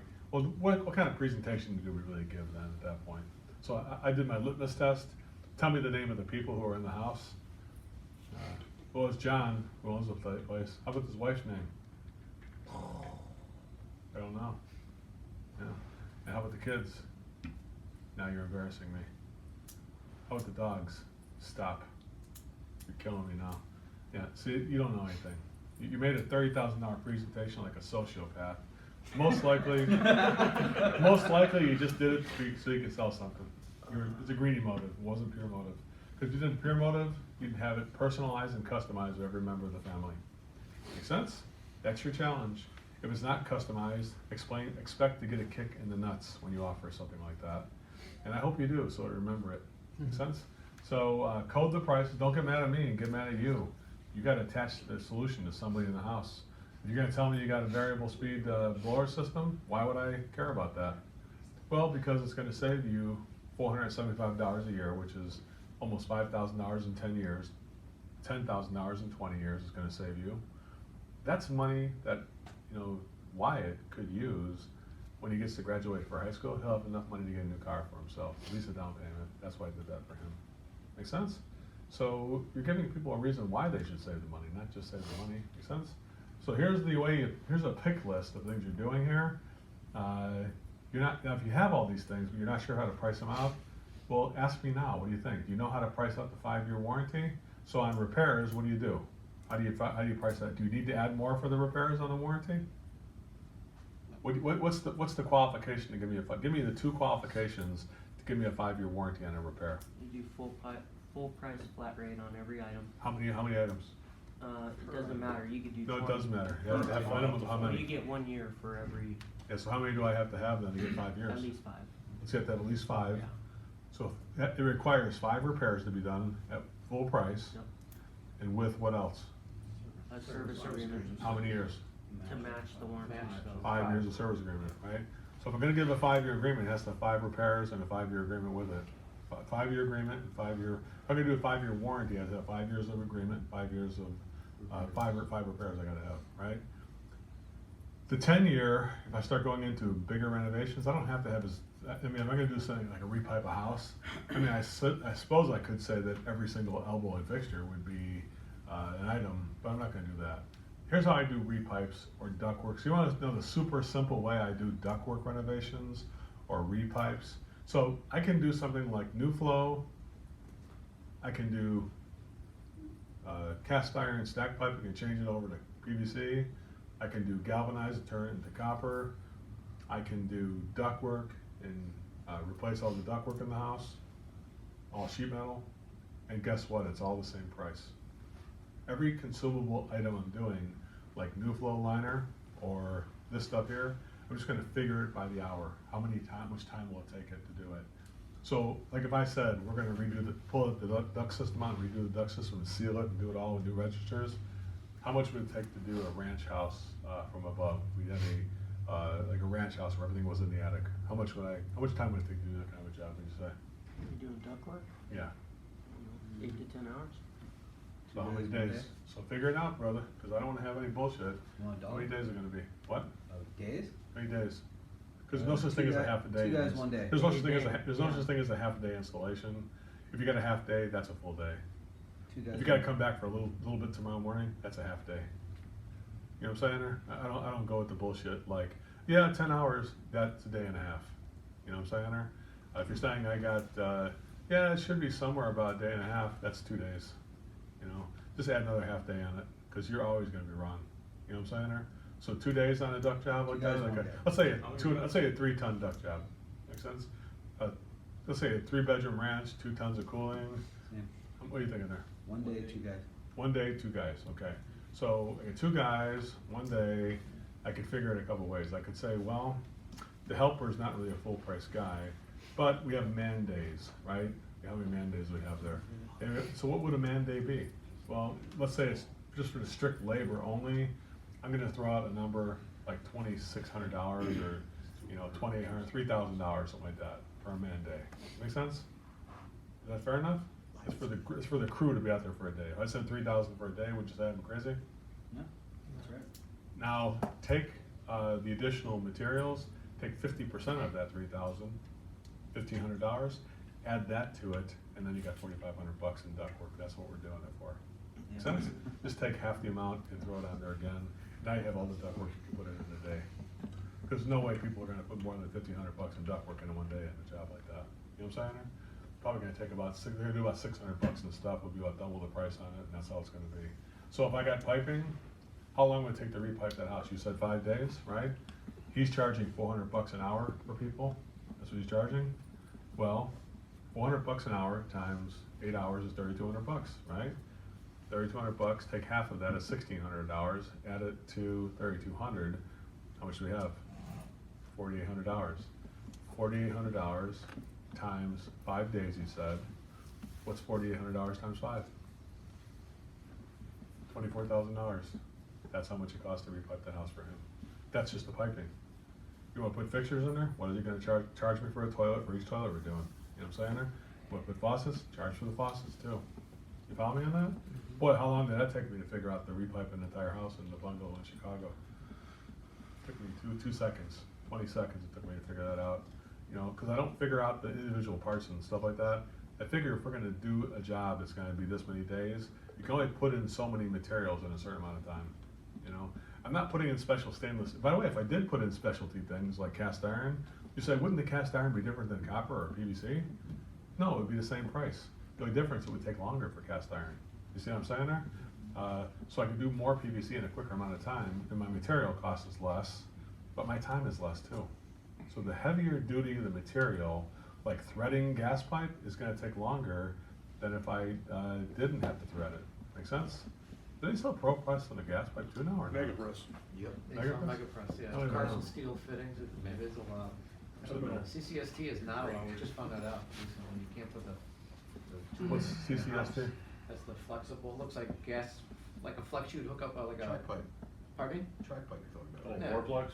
Yeah, you can't put it on, in Chicago. It's That's not that allowed. yellow coated pipe Yeah, there? it comes in a big tubing coil. Yeah. I fished a thing from a third floor about 2 months ago, and then we found out afterwards you can't do that. Oh, damn.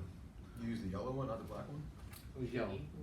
Pretty stiff. I mean, Yeah, it's it's too not bad, real 'cause easy I to did, bend. I did an entire house on the north side like that back a long time ago. Probably blew the house They up. don't allow, outside Chicago, it's fine, you can do it. I did it on Kenmore and Grace. They let you do it, but Chicago says no. Too bad I didn't get a permit. That's but- known. Guess if I got the permit, I would've known. But anyway, I tried to not deal with the city of Chicago too much. We just did repairs in Chicago. We didn't do any, that kind of stuff. Anyway, good stuff there. That's how you make the option sheet. Any questions on that?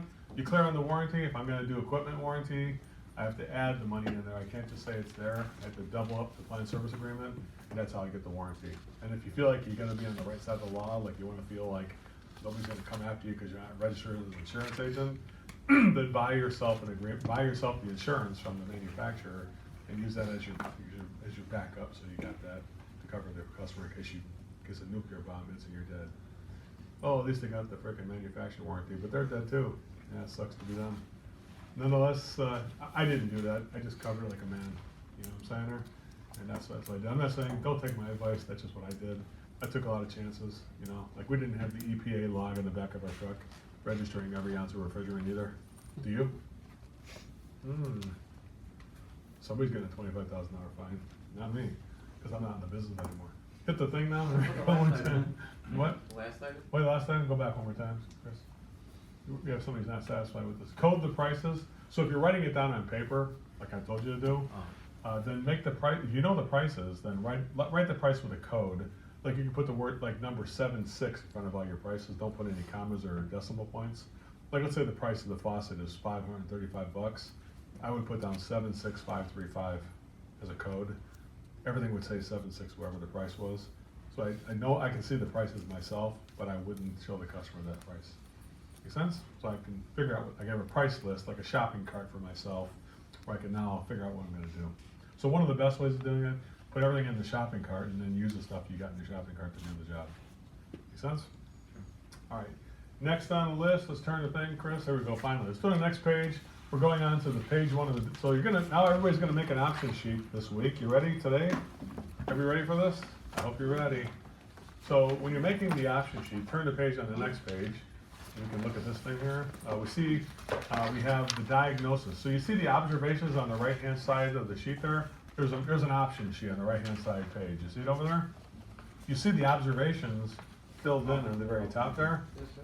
Yeah, so the observations, what that reflects, if you look at the page on the left, it's kind of a breakdown of what you're seeing on the right, but it's a magnified version of it, right? So what I want to see when you explain things to customers is this: how old the equipment is, and so you're gonna say, I don't like what I'm seeing, the problems are worse than I thought. Really? What's going on, Charlie? Well, right now we have electrical fault in the air movement system. Oh shit, that sounds bad. And if somebody says it sounds bad, reinforce that. It is bad, it's actually worse than bad, Joe. Oh my God, what could be worse than the electrical fault in the air movement system? Well, the system is 26 years old, and it's obsolete. So even if we could get the parts for this thing, the parts are gonna be obsolete, and they're gonna be aftermarket parts. They don't sell the original parts anymore. It could take weeks to get the parts to get put in here too, because I don't have access to those parts right now. With it, the design was designed 26 years ago. This plumbing system was installed 48 years ago, and the codes have changed, and it's against the code. The design and installation are obsolete as well. So the materials are obsolete because they don't do galvanized drain pipe anymore, and the installation doesn't match up to the code on today's code. They wouldn't allow it today. What really bothers me more than all that, though? Well, Ryan, what did you say it was like when you had to go to Los Angeles for that seminar and your family had no heat? What was that like? They were pretty unhappy. That's called the unhappy customer right there. That's why I did that. That's what really bothers me the most, Ryan, is that line number 3. I put down Ryan's family is unhappy. That'd be the thing I'd write down in that observations. You know? And then we have that electrical fault in the system too. Can I ask you a question though, Ryan? Yeah, How important is the health of your family? very important. Well, what would you say if there was something that was missing from your current system that could affect your family's health in a negative way, and nobody said anything about it and they missed it? How would you feel about that? I'd be pretty irritated. So what did the other company say about you not having an air quality system right now? Nobody said anything. See, that really bothers me. It gets me angry at my own industry. What do you think about that? That's called the 4 walls technique I just did there. What's the 4 walls? Like, we just bared down on that air quality deal. Like, normally you just go, oh yeah, and by the way, this gives you an air cleaner. That's your normal HVAC sales guy, right? Oh yeah, you'll be happy to know you get an air cleaner too. Voila, you know, ding. That's all you get. It's nice and easy. We throw it, we toss it in there. Like you make it sound like an afterthought. Like, oh yeah, and we throw an air cleaner in too for you. I throw in an air cleaner and some humidifier, and you're good to go. Like that's as much of a presentation as you get, right? Do you understand that when I sell air quality or water quality or any kind of safety and health item like carbon monoxide detectors, that the thing that sells it is not the actual solution. It's the problem that we see here. What would happen if there was something in your house that's missing, Vince, that when you were at that seminar in Los Angeles, we could have avoided a tragedy, but we didn't? What would you think of that? What did the other companies say, the fact that you had no carbon monoxide detection in your house, even though you got 3 gas-burning appliances in your house? They never mentioned it. That gets me angry even thinking about it. Well, how do you feel about that? What do you think about not being protected? Since your family, how old's your daughter? 12. What do you think about that? That she's here by herself after school?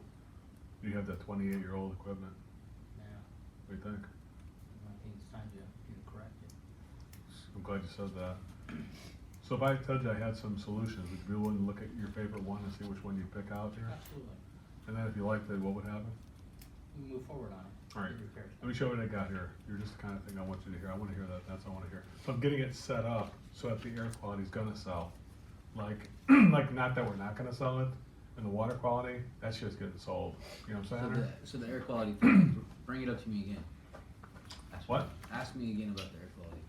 I wouldn't ask about air quality at all. Okay, I would ask about the health of your family. Well, let me ask you a question, Ryan. Well, right now, I don't like what I'm seeing. The problems are worse than I thought. Right now, there is a 42% restriction fault in the air intake system of the equipment. What do you think of that? Ask me why the other guys didn't bring it up. Yeah, nobody else mentioned it. Can I show you? Yeah. Yeah, hold your hand by the register by the bathroom over there, okay? Slam. What do you think? Am I wrong? Or am I right? I hear you. What did the other guys say about that? They didn't mention it. That could be a problem. See, if you're expecting me to do the same thing that the other guys would do, but put a furnace in when it's 42% restriction, I'm not gonna be able to participate. Should we stop the call knowing that we're gonna have to fix that problem, or should we continue? What should we do? Let's continue. You know what really bothers me the most though? How important is the health of your family? Very important. What would happen if there's something missing from the equipment currently that's here, that's missing? Every piece of equipment we put in at Sky has it, but you don't currently have right now. What if we said we didn't have something missing that could cause a negative impact on the health of your family? Cause sickness and illness? I guess I'd wanna know about, you know. what's Absolutely. missing. And if I, can I ask you a question? Why is there no air quality system or purification system on the equipment? It comes with it. Is there a reason why you chose not to get that? No, well, when I moved in, the system was already here, so. But the other company did maintenance, they must have told you about it, right? Well, yeah, the one guy, he mentioned something about an electronic air cleaner or something. Did he show you, and how many options did he show you on that? That was the only one he gave. No? Well, see, that's gonna be a problem. If you're gonna have me compete against the other guy who doesn't even give you the prices in writing, that's what we do every single time. Actually, I wrote them all up right here, you know? So what do you think we should do at this point? Should we just stop everything? Cause this is starting to get a little hairy. You know, I'm starting to realize that other guys aren't doing what I'm doing, and you're trying to compare me against those guys. I don't think that's gonna be it's not gonna work out for us. Well, I wanna see what you have to offer. Well, if I were to show you the stuff I have to offer, would you be willing to pick out your favorite one, or tell me which one you rate the best? Yeah, I mean, I'd like to maybe get a copy so I can compare. We can do better than that. We're gonna have you go through it, tell me which one's your favorite one. Fair enough? Fair enough. And then we're gonna go ahead and modify it and customize it so it's perfect for you and your family. Make it yours. Make sense? Yeah. Now, the idea is if we could find a way to do it so it's less than a cup of Starbucks a day, what would happen then? Well, I'm sold if it's less than Starbucks. And what would happen then? It's $32 a month for 8 years. You know what I'm saying? It's like $1 a day for 8 years to get that air quality for your family. What price you put on their safety? So that's where I'm not sure what you're trying to do, but that's what I do. You know, so if I notice somebody's even tougher on me, or they're gonna get tougher on me, then I go deeper. You know, first I started out with, well, how come the other guys didn't quote that deal? What'd they say about that, right? Then I shifted the focus there and said, why didn't you choose that? I went to you. Yeah. Shifted that. Saw that. I was just saying, because there's Yeah, one that's good. competitor out there that always. So I does know the if I same can, I thing. can kind of, you'll start to get a sense, guys, as to the level of resistance you get from people. If you start getting a skepticism or a resistance, go deeper into it. Don't go further into it. Don't back off of this. Don't say, it's probably not good for your family. It's like, this shit is not good. You know what I'm saying? I mean, is there a missing component that could affect the health of your family? Am I lying about that? Would you say there's anything that's not true about what I'm saying? That pushing fiberglass throughout the house would be healthier if we didn't do that? You know what I'm saying there? I'm not saying it's gonna stop every year. I didn't overpromise to say you're never gonna get sick again, but it could prevent a lot of those airborne illnesses. Make sense? Is that fair? So be careful of your wording. Don't overpromise and say things that are false or unethical, but you can say things that are factual enough that are ethical and moral, and it makes you feel like you're good about it. You're helping people, right? Now, I probably have more passion about this than other people, because I've seen people literally lose their life when somebody did it wrong. I had many customers who had cracked heat exchanger. I remember a young girl, they called me out there, a family called me out to crack a furnace and a cracked heat exchanger. They didn't know it was cracked, they just did the mix. Said, yeah, we're all home sick with the flu, so come out and do the maintenance for us since we're off today. The whole family's off. I'm like, I go in to look at the downflow furnace in the hallway, and there's a ghost flame coming out the front of the furnace, just like, I'm like, holy shit, shut that off. And there's a crack in the heat exchanger that was like about the size of 12 inches long. You can literally stick my finger into that crack. Just air pushing the carbon monoxide into the house. And I said, you know what, guys? How long have you been sick for? The whole weekend, since Friday, since it got cold, we've been sick. All right, is everybody here right now?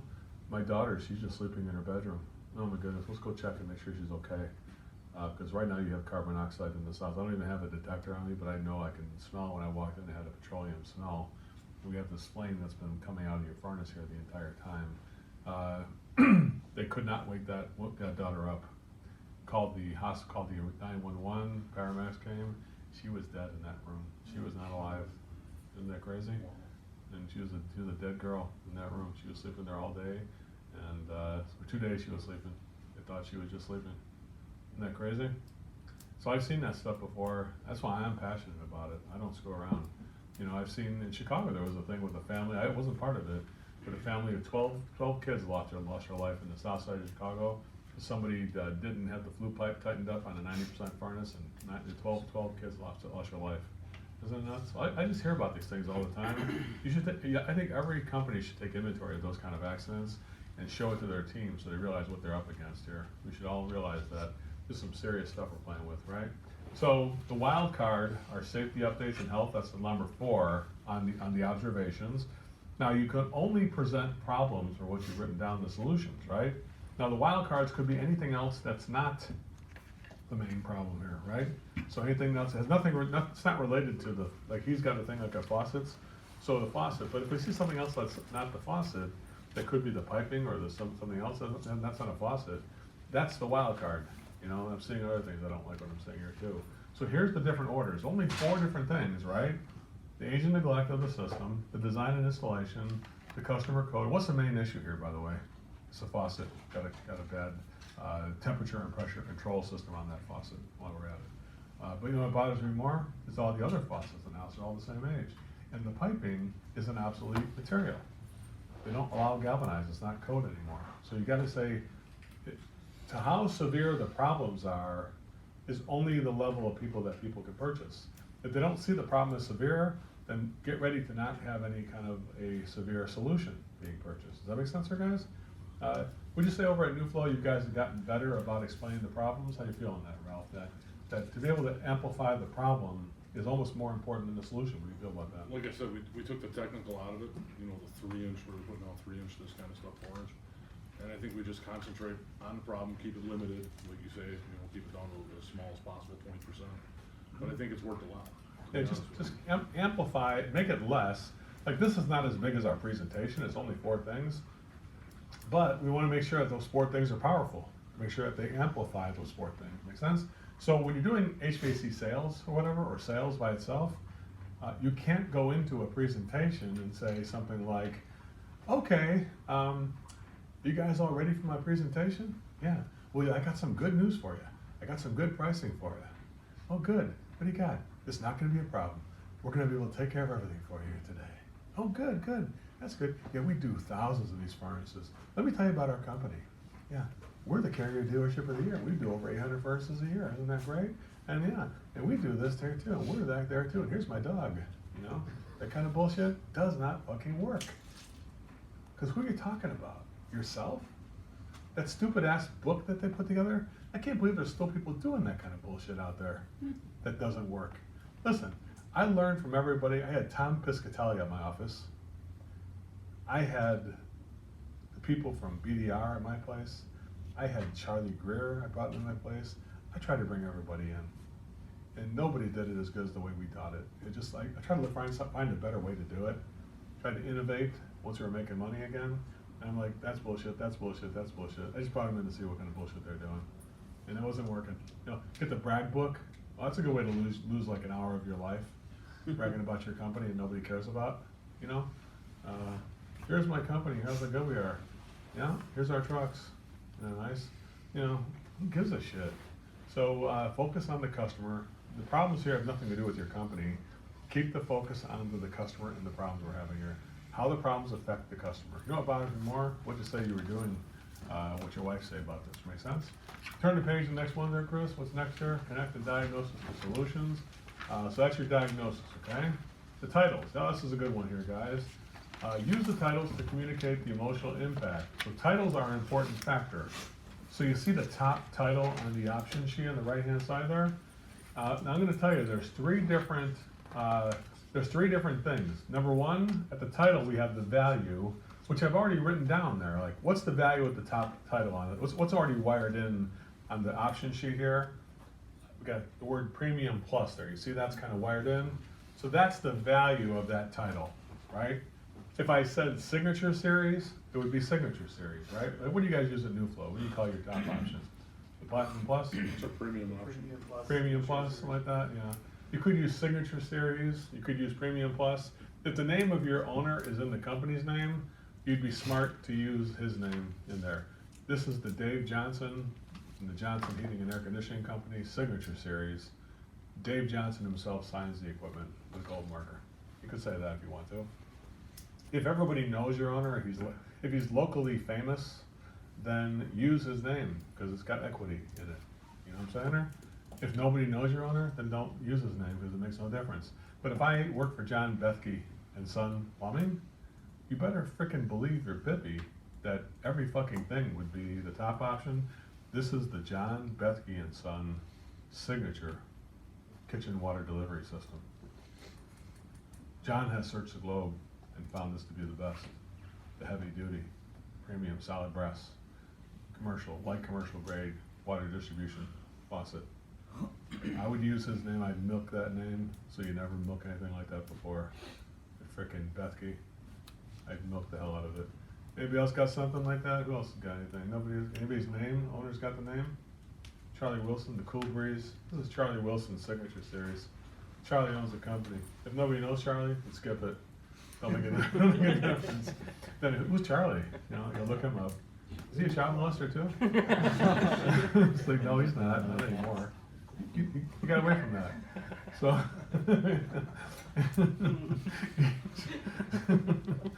not since he was 14. Anyway, so each line must be on code to be relevant. So so every line you're gonna give me in this thing, every item. Now here's the thing: each line can only have whatever items we're doing. Do not take the one line and come back down around to the next line. Like, don't start talking about air quality on the line number 3. Let's say if we're gonna do the main problem, the heating system, and then we're gonna add on that same line plus air conditioning comfort system too. That's gonna be all on the same line. So the signature, this includes the signature plus, give Joe less stress. That's the middle thing right here, the client name of the code. Give Joe less stress, comfort system renovation. This includes the premium signature heating system for you. It's an on-demand system that works with a variable output air drive system to give you specifically the exact amount of temperature you need at the outdoor temperature. That measures that perfectly. It's got a modulating system that gives you the right amount of heat, the right amount of air conditioning at the same time. So that's gonna solve the immediate problem with the heating system that you asked me for. So always go back and let them know, this is gonna solve that problem you called me for. And it's gonna give you a cooling system on top of it as well, which has the same features and functions. The outdoor unit is 24 times quieter, and the indoor unit is 24 times quieter than the competitor's next item. The reason I did that, so quiet, is because I want Wyatt and Karen to have a good night's sleep so they're fresh for school every day. That's why I did that for them. So don't tell me you just need to make it quieter. Tell me specifically why is quietness important to your family. Gotta have a specific reason for it. Make sense? You wanna tell me how much money it saves? Go ahead and tell me how much money it's gonna save. So it's gonna save you 32% on utilities. Tell me it's gonna save me 32%. It's gonna save you 32% on utilities. Why'd you do that? Because I did that for you, Joe, because why? Ask me why. I did that for you, Joe, because, why? Because that's money that you could use for what, Joe? Like, what could I use that money for? What can you use that money What would I use that money for? A guy like me. for? I got Wyatt. Help pay for Wyatt to go to college. At least get him started in college. You know, I'm not sure if I pay the whole college, but at least to get him going on the thing. You know, it's funny that you could send your son to college instead of sending the utility company's president to college. His kids to college. Make sense? That's why I did that for you. So make sure you get that personalized and customized. Use the client names and codes, even for the service plan. So when people get to the service plan and the warranty, so I did this for you, Vince. I did the 10-year service plan on the tankless system.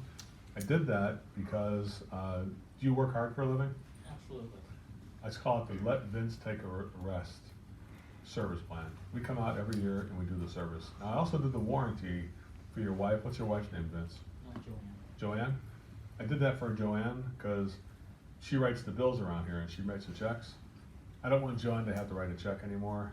Let's take that money and put it toward a family vacation instead of a water heater. What do you think of that? I think that sounds great. That's why I did that for you guys. So there's universal things. Take a vacation. Send your kids to school. Put that on your activities like hiking. Go to REI and get some good equipment.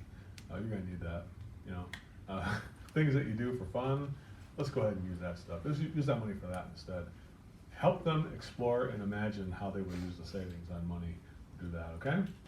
Associate the premium mid-range economy. Turn the page if you don't mind, Chris, on this thing. You got the, right there, I don't know what's going on with that. Maybe it'll work by itself somehow. So here's an interesting thing. Turn to the next one, Chris, next thing, item. So here's one here, so here's looking at this, your different things here. You've got the value of the option, so down below, I got it listed here, value of the, it's Platinum Plus, down below there, right? The client name and the code, Joe's no stress, and then what system are we gonna be renovating? The ignition system. So once you get very clear on how that title needs to look, that title has to have 3 parts in it. No more, no less. Do you guys have that on your sheet? Are you guys looking, I see Travis is looking like he's, right there, yeah, right. What page is that? 26, law of association. You with me on that? You're associating the premium mid-range economies, okay? Go ahead, next title, Chris. Next one's the signature series, is the value. This is more time for Donna comfort system renovation. Donna, do you work hard? Would you tell me how long you work? 12 hours a day, 4 days a week. I think you work too hard. That's why I did the whole renovation of the system, not just the heating system for you. Because when you told me how hard you work, I felt like you needed to take a break.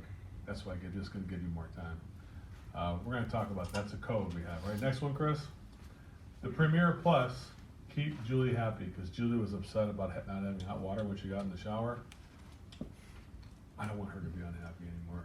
That's why I call it the Keep Julie Happy Hot Water System Renovation. You're like, can it really be this easy? Don't you look at this and say, man, I could have made this in kindergarten. Why didn't I think of this shit? Right? You're smart. You should have thought of it though, really, right? Am I wrong? Well, does it ever work? It works every single time. That's how often it works. You know what? It's so obvious that it works. People are like, that's the one I want. That's your top option. This is only in the top option, by the way. The other options don't have this personalization, this level of personalization. The next one's just gonna be gold. That's it. Or it's gonna be secondary. You're not gonna make them all personal, just the top option. Make sense? Yes. So only the top one is the only one we're gonna explain. One. We're not gonna explain any other ones except for the top one. So we're only gonna explain. put we're only gonna Still explain may what's have in the this top option. Yeah. Listed for the other ones. Well, it is. This is gonna, so the top option is gonna be, this is not a list, these are just possibilities.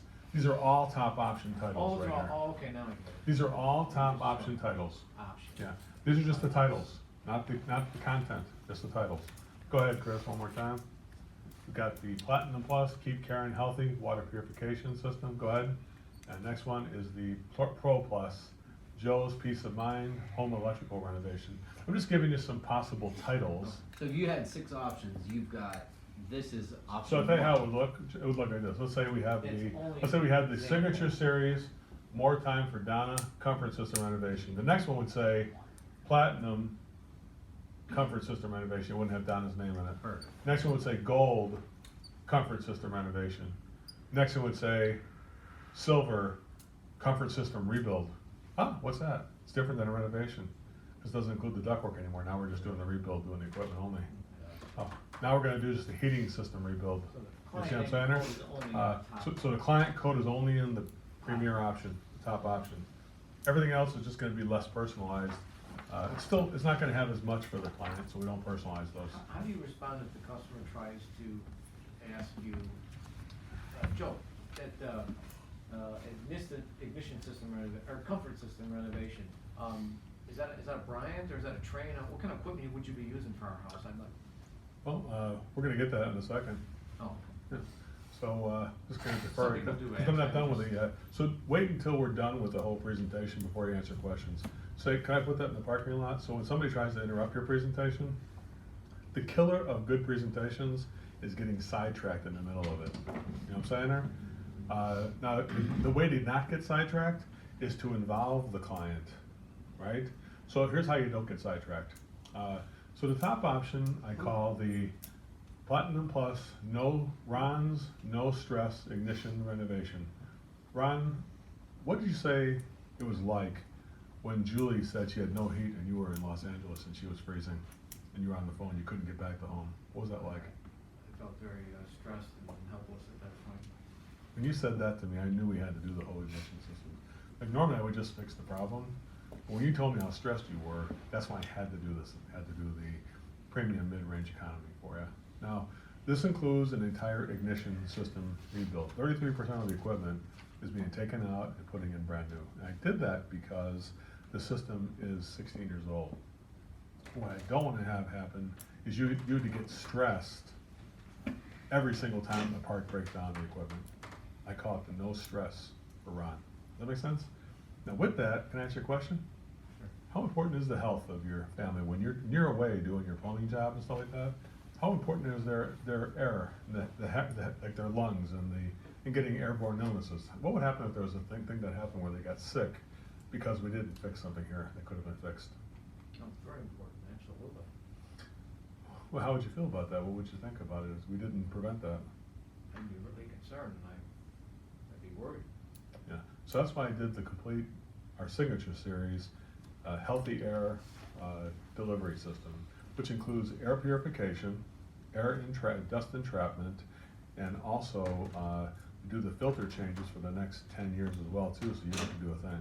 I did that because I just felt it was important to make sure your kids go to school healthy and fresh every single day. They can go feeling like a champion. I want you to feel peace of mind too, and your wife Donna, to make sure she has peace of mind too, knowing that the kids are going to be as healthy as we can possibly make them. Make sense? Mm-hmm. Now, you could ask me, what kind of air cleaner is that, Joe? What kind of airplane would that be, Joe? Well, let me ask you a question.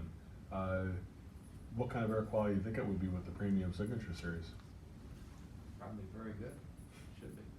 Got it. You're smart. Here's the next thing it includes, and then we just go right back, go right back into it again. You know what I'm saying there? What can we think it would? So sometimes we assume that people know a lot of shit. Like we give them way too much deference. Like they know everything. Man, you hardly know anything. How are they supposed to know anything? Right? like, I can't believe how many times people say, what if they say it's Lennox Bryant Carrier? Like, what kind of brand is that equipment? Now you see what happened though. I was hoping you'd stop me about the brand, but you didn't, because we just kept going over it. We just kept, I kept moving forward. I kept involving you.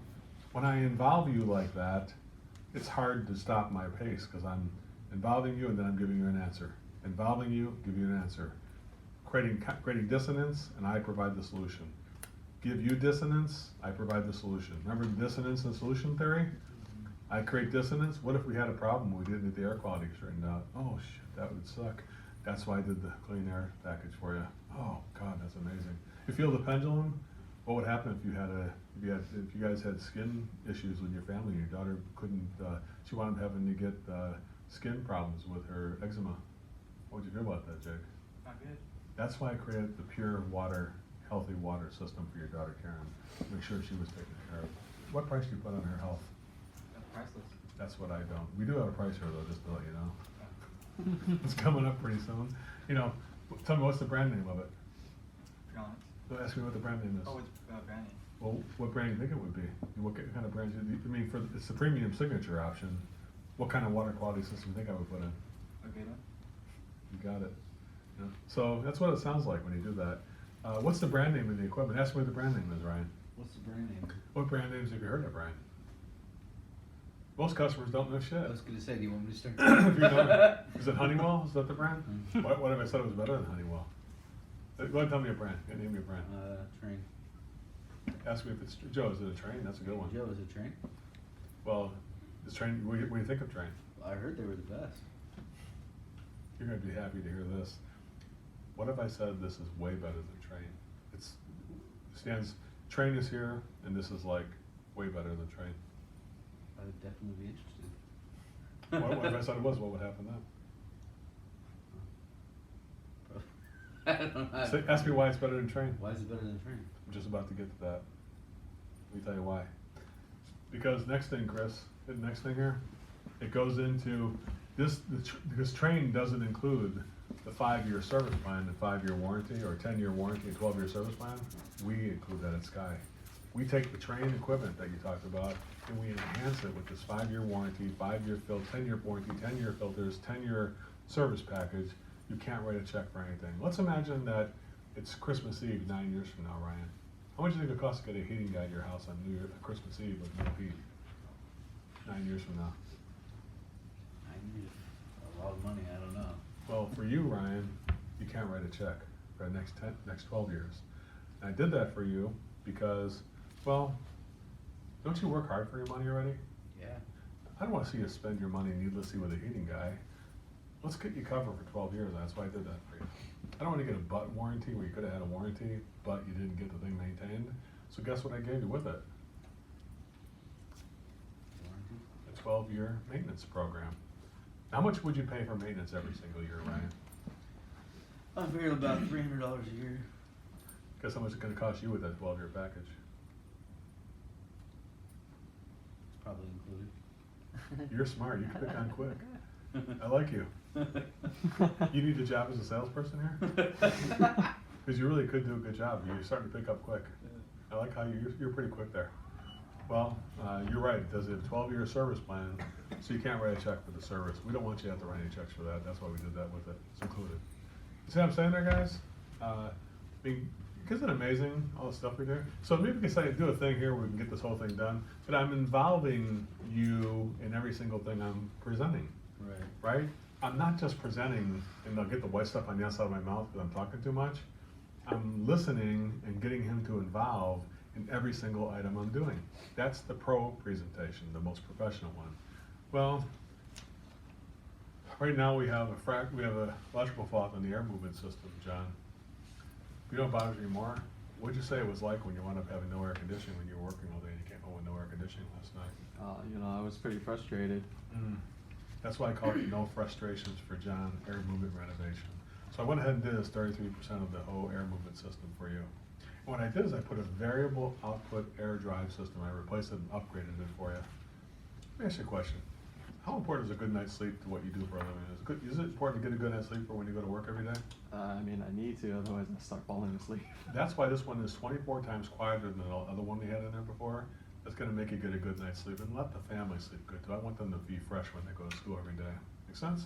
Now, this is going to include the wheel, the blower, the housing, and everything like that. And I did the control board and everything. I did that because, well, how many days can you afford to take off work like you're taking off today? Very rarely. That's why I did this. It's called the John Never Takes Off Work for the Furnace Again renovation of that system. With that, how important is the health of the family? Priceless. That's why I went ahead and did the air quality system, because I knew that you thought that you cared about your family. It's called the John Cares About the Family Air Quality System Renovation. This includes purification and entrapment to make sure your family's taken care of. Like, what would happen if there was an airborne illness and we didn't take care of that for your families? We could have avoided that. I mean, I'd be pretty mad. That's why I did it for you, so we don't have to avoid that, okay? And this also includes a 5-year service plan and 5-year warranty. How much do you guys pay to get the main thing maintained every year? Like 400? It's actually free for you for the next 5 years. You can't write a check. That means 2 visits a year for the next 5 years, 10 times. We're gonna come out here and check out the system and take care of you. Now let's imagine that on year 4, it's the 4th of July, and the system dies and there's no air conditioning. And it happens to be the same problem, the blower motor. Guess how much it's gonna cost to fix that blower motor I just put in today, a commercial grade motor? 0. Man, you pick up quick. Damn, you're fast. How'd you get to be so smart? Well, take a guess. What do you think we're talking about for all that stuff? You see how he's giving 50% and I'm giving 50% of the presentation. I want you to kind of model that and see what I'm doing there. Am I doing all the talking? He's doing some talking too.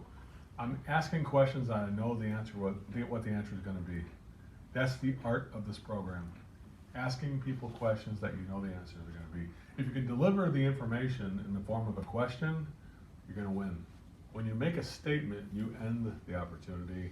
When you ask a question, you continue the opportunity. Make sense, guys? So you're going to deliver the endless water heater to me. Joe, this top option includes endless hot water. I did this, well, let me ask you a question. How important is it to have a good shower every single morning for your family, especially your young son? You have a child? Yeah. What's her name? Johnny. Johnny? How important is it that he feels clean when he goes to school every day? See, it's a no-brainer question. Everybody knows the answer to it, right? It's really important, Joe. I mean, you can't live any other way. He can't. He's a bear if he doesn't get a shower. That's why I call it the no bear for Johnny. hot water renovation. I did the endless hot water, so you could just sit there, and how about your wife, are you married? Mhm. What's her name? Rochelle? What? Rochelle? Rochelle? I want Rochelle to go in that shower and just let the endless hot water cascade the problems off her shoulders. I want her to relax. I'll let Rochelle relax. She works hard. Don't you think she works too hard in this? I mean, Rochelle, don't you think you work too hard? Hell yeah. See, John? That's why I did this, Dustin. Make sure she doesn't, I got John and Dustin, I get them mixed up. Anyway, there you go. So, sweeten the pot, that's it. So now let's go to law of contrast. So you starting to see how that presentation is gonna sound there, guys? Guys, hear what I'm doing? You got the main problem, enhance the main problem, safety and health in the middle, warranty and service at the end. So when you're doing the option, how am I doing it? Well, I'm solving the main problem I'm called for. Hot water heater, what kind though? The best one, endless. Enhance it, pressure system, a water, what do you call it? The, expansion tank, right? We're gonna do that. Use the water expansion system to protect that new system.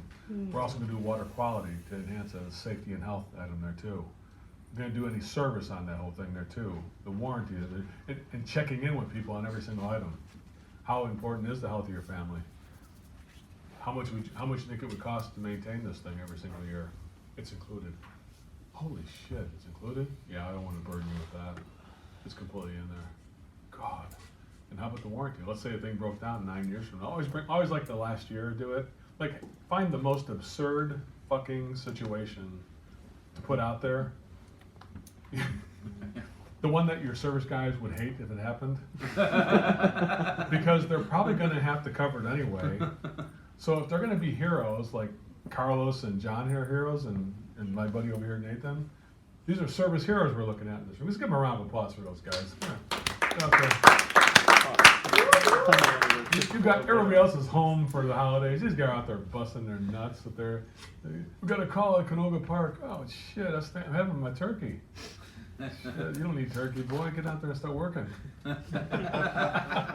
Turkey's for losers. Get out there. Eat your cranberries later. Stop at Boston Market. Anyway, What did you say the process was when you're What's that? doing your presentation? So you address the main problem. And the main problem, and then you enhance that system in some way, right? Gives you a heating system, then we're gonna enhance it with ductwork or air conditioning, whatever else it goes with it. And then we're gonna do safety and health upgrades, any kind of safety or, health things in the middle. Then we're gonna do the service and the warranty. It's really three parts. Solving the main problems and enhancing it if you have to, right? Then we're gonna do the safety and health in the middle, and then the warranty and the service. Those three things are gonna be addressed. Each one of them addressed on their own line. So there's only should be like 5 lines in the presentation. You don't need to have more than that. If you do more than that, maybe do 2 columns. But don't wrap one sentence into the next one. If you start with one line, stay with that line. That's what you're doing. So here's go over to law of contrast. You guys turn the page here. Law of contrast here. So how do you make what's behind? Why do the presentations work? What's the science behind it? Well, the science is called law of contrast. You got it right there. So there's 3 different things you got to take notes. Number 1, we're sweetening the pot. You kind of see what we're doing. So first of all, it's going to give you the world-class Signature Series heating system. But wait, there's more. We're also going to make it 24 times quieter than the next system. And guess what? We're also going to add the outdoor system as well. Ooh. And that's 24 times quieter too, so it's called the Happy Neighbor system. How important is it not to get your neighbors upset in Los Angeles? Pretty important. That's why I want to make your neighbors happy. You're gonna be proud when they see that air conditioning not even hearing it. That's why I did that for you guys, right? This is gonna save you money on utilities, both systems. Now, if I said that you're gonna put in the heating and air conditioning, looking at the whole thing in a 20-year period, $16,000 back in your pocket, what would you do with $16,000 if you had $16,000 on you right now? I mean, new motorcycle. That's money you can use for a motorcycle right there. I'm glad you said that. See, I'm involving him. I'm not sure what he'd do with the money. Then just ask him what he would do with the money if he had 16,000, right? How do you figure that money out? Well, we figured there's a percentage savings on the utilities, but a variable speed motor itself will save $4,700 in a 10-year period. You guys know that, right? In a 20-year period, that's going to save you almost $9,000, $10,000. See what I'm saying there? Just the motor alone. You don't think the gas is going to save that much too? So we're looking at, $20,000 is gonna save. To say conservatively, we're gonna save 16,000 in a 20-year period, am I lying? I can put that story together for you really, especially if I'm gonna fix the ductwork and everything else like that, right? If I did, I tell you one thing, if I did that Mitsubishi system or the ductless mini split, that shit would save way more than $20,000. I mean, we're only cooling like 300 square foot at a time, you know, I mean, that's gonna save a shitload of money on utilities. I mean, I did that in my house in Templeton. I put in ductless mini splits everywhere. My utility bill went from $558 a month to $32 a month because of that. Isn't it crazy? That with the variable speed, it was just crazy. I was only doing one room at a time. Shut it down when I got home. It was crazy. And plus, it was quiet and comfortable. I don't know why anybody does anything else other than that. So sweeten the pot. You see, I'm building the case and making it better. Of course, I started out with a heating system, but I'm enhancing it and throwing more stuff on there. Just like they do when you go online and you buy like something online. Like you went ahead and buy the Ginsu knives. Yeah, I want the Ginsu knife for $8.99. Not a problem. Congratulations, you own some knives. Now we do have the other set. You can get a second set with the Ginsu forks and spatulas. Oh yeah, that's only $4.99 more. Okay, per month. Oh, okay. And then we have the chicken cooker. You ever see that thing? Hell yeah. Throw that in for $32 more. Oh gosh, you look amazing. It's only flex payments. 4 flex payments for $32 for the next 4 months. You like that? So sweeten the pot, you keep adding more stuff to it, and then the value keeps increasing. Make sense? Are you adding more to the premium, or are you just listing what's in the premium? Well, I'm adding more stuff. If I tell you I'm doing the one thing, like the faucet that we're doing, so this is gonna fix the kitchen faucet right now. So the top option is called the Platinum Plus, More Time for Ron, Complete Whole House Water Distribution System. So Ron, this is gonna solve the immediate problem with that kitchen leaking the faucet there. We're gonna replace the entire faucet on the premium option with a solid brass light commercial water distribution faucet. The kind that you would see at the finest hotels or finest kitchens in the entire planet. This is the signature system. The thing weighs like 5 times more than the current faucet you've got. With that being said, we're also gonna sweeten the pot and do all the other faucets in the house so they're all the same quality. Isn't that amazing? That's not all. Because we have that faucet there, I put another faucet called an instant hot faucet. So I notice you guys drink that chamomile tea. This is gonna be able to use the tea instantly so you can enjoy a coffee or a water or a tea, hot chocolate for your kids, anything right from the tap. And guess what? We also did the water purification so those new faucets are protected. And it's gonna give you bottled water quality at every single fixture and faucet in the home. So I did that because, well, how important is your health of your daughter, Karen? That's why I did the water purification. I want her to be healthy. So I'm adding on, now I'm enhancing now I'm going deeper and deeper and deeper. Into the Yeah, premium so option. first I start with the faucet, then all the faucets, then the water quality, and I'm gonna keep going. You know what I'm saying there? And it's called sweetening the pot, you know? Things that are related, you can understand why I'm saying it, right? Because why would I put in a premium faucet if we're not gonna protect it? You know, it's like selling your brand new car with crappy tires or something like that. You know what I'm saying there? Let's put on brand new pants with old shoes. No, let's just change everything. That's how we do it. So next one, sweeten the pot. Number 2, shifting the focus. What am I focusing on? Any materials or parts or BTUs or SER? Here any kind of 4-inch liner at all? 6-inch? Anything like that? Hell no. Instead, shift the focus. I only laugh when I see that kind of shit. I'm like, we're not gonna say 6-inch. We're gonna say high capacity. High capacity sewer removal system. This is our commercial grade sewage removal system capacity. What is that? It's just a high capacity system that we put in. We actually replaced the entire pipe first with a bigger one, and then we excavate it and replace that pipe, and then we line it with brand new liner so that the inside's stronger than the outside. Yeah, that's the premium way. Instead of taking some shitty old pipe, put in some brand new pipe and reline that. That's what we could do. Shifting the focus. I know Ralph Shakin said no, but that's okay. I'll say yes. That's just me. So you sell your own shit. I'll do my shit. I bet I'd outsell you. you. Eric, go for that one. I'll be old. I'll just do it. Fuck 'em. I don't think we got a digging crew, but. We'll have to find one. We'll just buy one. Let's buy a plumbing company. Come on. You find a plumber on his worst day, he'll sell it for like $5. Yeah, like 5. No. Right? If you find a plumber on his worst day, I'll give you $5 for your business. Okay, where do I sign? Can you take my bills too? Hell yeah, I'll take them all. There you go. So shifting the focus, take the focus away from the materials, and what, am I focusing on the family, right? Are you hearing more about the people we're giving it to, or more about the materials we're doing it for? What do you think on that?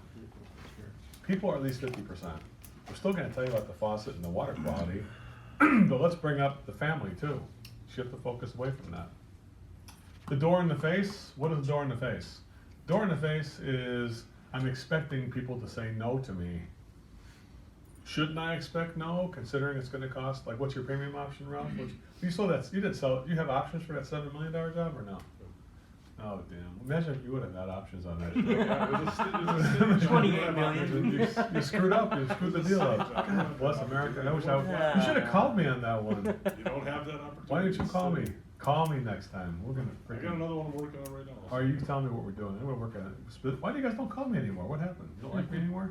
I come up for a week and all of a sudden you have enough of me? What's going on? I don't hear from my friends anymore. I'm a little busy. I'm busy too, but I still think about you guys. You know what I think about me. Surprised you even showed up. Get the fuck out of here. Anyway. You heard. Break his balls. You're gonna get out of here. You're gonna start crying. Take a beer and go home. He's tougher than I know he can take it. He's a guy who can bring it. He's in middle school. All right, door in the face. What's door in the face? Let's create something. Let's create an option that people will gladly say no to. The only thing that would surprise us is if people said what instead of no. Yes. That's what freaks me out, right? You It think it scares freaks the out? hell out of you, man. I'm telling you, when they look at you and you've got a $60,000 option in front of them, and that's what one of mine was, a $60,000 option. And the guy looks at me and goes, well, let's talk about that top option. And I'm like, what? Are you freaking nuts, man? It's like, but he wanted it. He was in for 60. Has anybody here sold something like that where you didn't expect to sell it and it's like, what? Yeah. No way. There's no way that could happen. You did it? What'd you do? Tell me about your Caesar. Went to the house and the lady had no heat and went there, gave her, I was looking at her house and gave her a full option to replace her furnace and AC. And I noticed she had an add-on and I was like, I'm like, how's your airflow in this back add-on? And she's like, it's the worst. In the contract we have, I don't get any airflow and it's 4 bedrooms and all that. So I was like, well, I'll give you an option. We can do a ductless option for this back half too, and then still replace your furnace and AC. And it was like 40,000. And when I first presented it to her, I was like, this is worth more than her house. Right. And I was like, all right. I had a trailer home in Camden, Tennessee. Had an outdoor package unit, and the raccoons chewed through the old flex duct underneath the attic, underneath the living crawl space. So I put in heavy-duty sheet metal pipes, foam sealed around it, put an enclosure on so raccoons getting through it, put an air quality system inside that shit, and put a new package unit out there. It was like $38,000. I asked her, why did the job? She says, give me the gold. That the premium one? Yeah, it's $38,000. I'm like, okay, sure, I got the cheaper ones, now I want the good one. Okay. And I said, how much do you think I was financing it? She goes, so what's the value of the house? She's like, I expect it's, I think we paid $26,000 last year for this place. Yeah. Like, literally it's $10,000 more for the equipment than it was for the house, right? So, you're right, it is like that. Don't be surprised, you know, when it does happen, like, be shocked, like, okay, then you're like, I can't believe this is actually happening. When people, this same lady would have bitched about like 5,000, but now she's buying 40,000. That's the weird part. You've changed the marketplace from like trying to compete against 5,900 to 7,500 and said, we got something for 40,000. Now you gotta think about it. Now you want something to think about? Think about that. Holy shit, nobody's got that. Those are music, that's music to my ears when somebody says nobody's got that. Now, you know, of course, I started smiling as soon as you said the back wasn't cooling as well. I'm like, I already know what we're doing. You know, if I was with you, we'd have a lot of fun because I'd be like, I'd be trying not to laugh when I've seen you do all this shit, you know? Yeah. I'm like, oh God, we're just gonna do ductless. And I'm like, by the way, why are we not doing ductless everywhere? It's like, I don't know, why aren't we? Yeah, throw it out there. A top option could be just a ductless everywhere. We're gonna do it over there. Let's make it happen everywhere, right? Make it rain ductless. You get a ductless. You get a ductless. Everybody gets that shit, right? So that's it. Door in the face. Build something that people will tell you no to. You wanna get a no. You will try to get a no. The only thing that would be disappointing if they said yes. And you're like, what the fuck? You're supposed to say no to that. No, I want that one. Are you sure? On San Diego, same thing, they're doing Oceanside, heating and air conditioning guys. Everybody did one air conditioning, well, the top one's 28,000. If you don't want it, you're really not gonna want this one. But that's the one I want. Are you sure? Cause we got the cheaper ones. No, I want that one. Damn, okay. For somebody who doesn't want air conditioning, who only uses it 10 days a year, I can't believe you're doing that. Yeah, we just figured we need it more now. We're getting older, we're gonna use it more. That was that. Okay, so that's how you do law of contrast is really this. Show me something that is extremely expensive, and I start to look at the other things as not worth it as much. You're changing the marketplace by bringing in something new that nobody else is showing me. I mean, before we just told you how to make options today, would you have ever thought of all the stuff we were talking about? You probably may have a little bit, but not maybe as deep as we went today, right? Would you have thought about pricing all the warranty and service into the damn thing? Or you just would have given it to people and lost your ass on it instead? You know what I'm saying there? So we're doing it. So build your first option, get a no, hit the next one there, Chris. The top option should be 5 times the minimum of the bottom option. So it could be more than 5 times, but it can never be less than 5 times. Make sense? So if your bottom option is $5,900, the top option should be 6,000 times 5, which is 30,000. Make it bigger, make it better, throw more in it, do something else, or make something cheaper. You know what I'm saying there? There's 2 tricks of the trade there. If your absolute minimum is 6,000, let's say, but you know you got a competitor who would do it for 2,500, then put his down for 2,200 and just tell people you won't do it. Here's the unhappy customer option. Like, what's the cheapest water heater that Bethke would do? 40-gallon tank. What's the cheapest one, like tank to be installed? Just give me a rough number. 1,800? 1,800 is the cheapest one. But you know there's people out there on north side who would do it for how much? Some guy, some handyman. Maybe 800, 900? Put that down there. So put down 750, because you're not gonna do it anyway. So the price is false anyway. Put 750, that's called the handyman special. Uninsured, not licensed, not up to code. 750. Now you have a price, now you can go up to 5 times more than that if you want to. You see what I'm saying there? Don't be afraid to put the cheapest crappy guy in the marketplace on the bottom option and tell people that's the one we don't do anymore. We tried doing it for that price, but we kept having too many problems. We don't do it like that anymore. If you feel like funny that our prices are all higher than somebody else's, then make the lowest price lower than everybody else's and tell people we just don't do it like that anymore. We do know the price, here it is. We just don't think we should do it that way. You ever see a guy with that price? I was in Portland working with the company up there. The guy's like, 14,000 for the mid-range option. You know, nobody's got that kind of price. I said, I know. So what should we do? He goes, well, you know you're more money than everybody else. I said, even the cheapest option for $2,100? No, that is about the same price everybody else was. Actually, they were at 2,400 bucks. Yeah.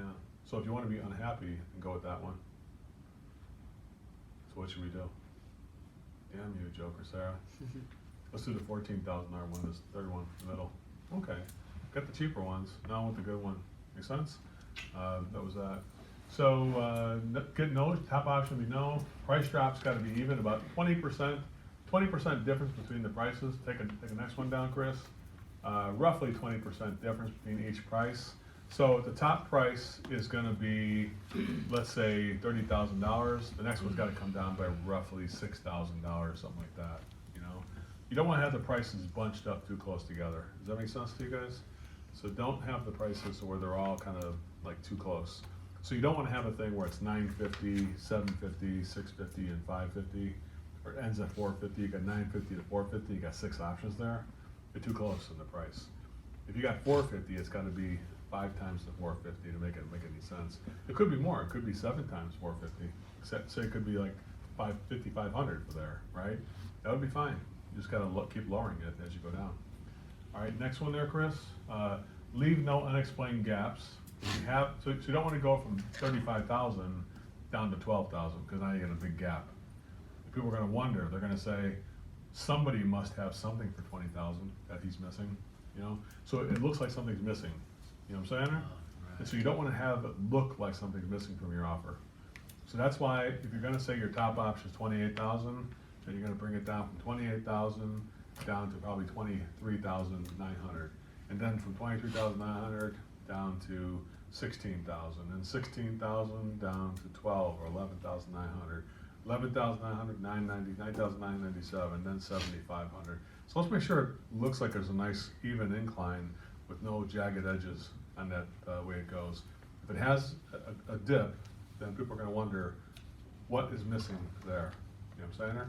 Seriously, what I've done many times is take the bottom option and make that, and then take the top option and build that, and I've then taken it. That's a Rodney Coop with the new flat rate. How he does it? He takes the bottom option and has a multiplier of 5.5. He just literally just boom, just feeds it into a computer and just multiplies the price by 5.5. He took this class 5 times, and that's how he did it. That's what he literally there's no indication of what he's actually doing on this thing. He just literally multiplies the bottom price times 5.5, and that gets his top option. That's how he does it. There's no thought or reason. Like, he must go to all those prices. Fuck no. He just feeds the bottom option and multiplies all the prices. That's how he does it. Make sense? Yeah. So you could take this formula, like I said, I'm telling you. Take the bottom option, build your top option, and then start making prices in the middle that kind of spread it out evenly. And then ask yourself, well, the next one's 24,000. What can I do for 24,000? Build a budget for yourself that way. It's another way of reverse engineering it that way. I've done that many times. All right. So next one, go ahead, Chris. It's $5,200. Let's say the next one would be roughly $1,100 less. So I'm going to say the next one down is $41.92, and then I'd say bring it down $41.92, another $1,100. Let's say $29.97 for option 3. And then I'm going to say, I'm on this page here with these price points here, right? So $52.97, so I'd say roughly $1,100 would be 20% of that, right? So I'd say I'm going to bring it down to like $41.13. Let's say $4,097 for option 2, right? And then I say option 3, I'm going to bring it down to $29.97, right? Option number 4, $29.97. I'm going to bring it down to like $18.62, $63. And then next one, let's call it $12.97. Bam, I just made all my options. That's how I build options. And I just asked myself, what can I do for those prices? I just started adjusting them. That's the easy way, that's Uncle Joe way. You know what I'm saying there? Now you can dick around with all the individual parts if you want to, or you can just do it this way. How'd Just you sell, do you know that? what you do? Bring back a check for $4,800 and tell your boss to take it back if he doesn't like it. You know? That's what I always do. I was just writing what you said. Sell it and then have them take it back if they don't like it. Each one is a 20% drop approximately, is that what you're saying? Somewhere roughly 20%. Roughly, yeah. What you don't want to have is go too far away. It could be 25 to 15%. I say 20% is right about right. You don't be exact on it.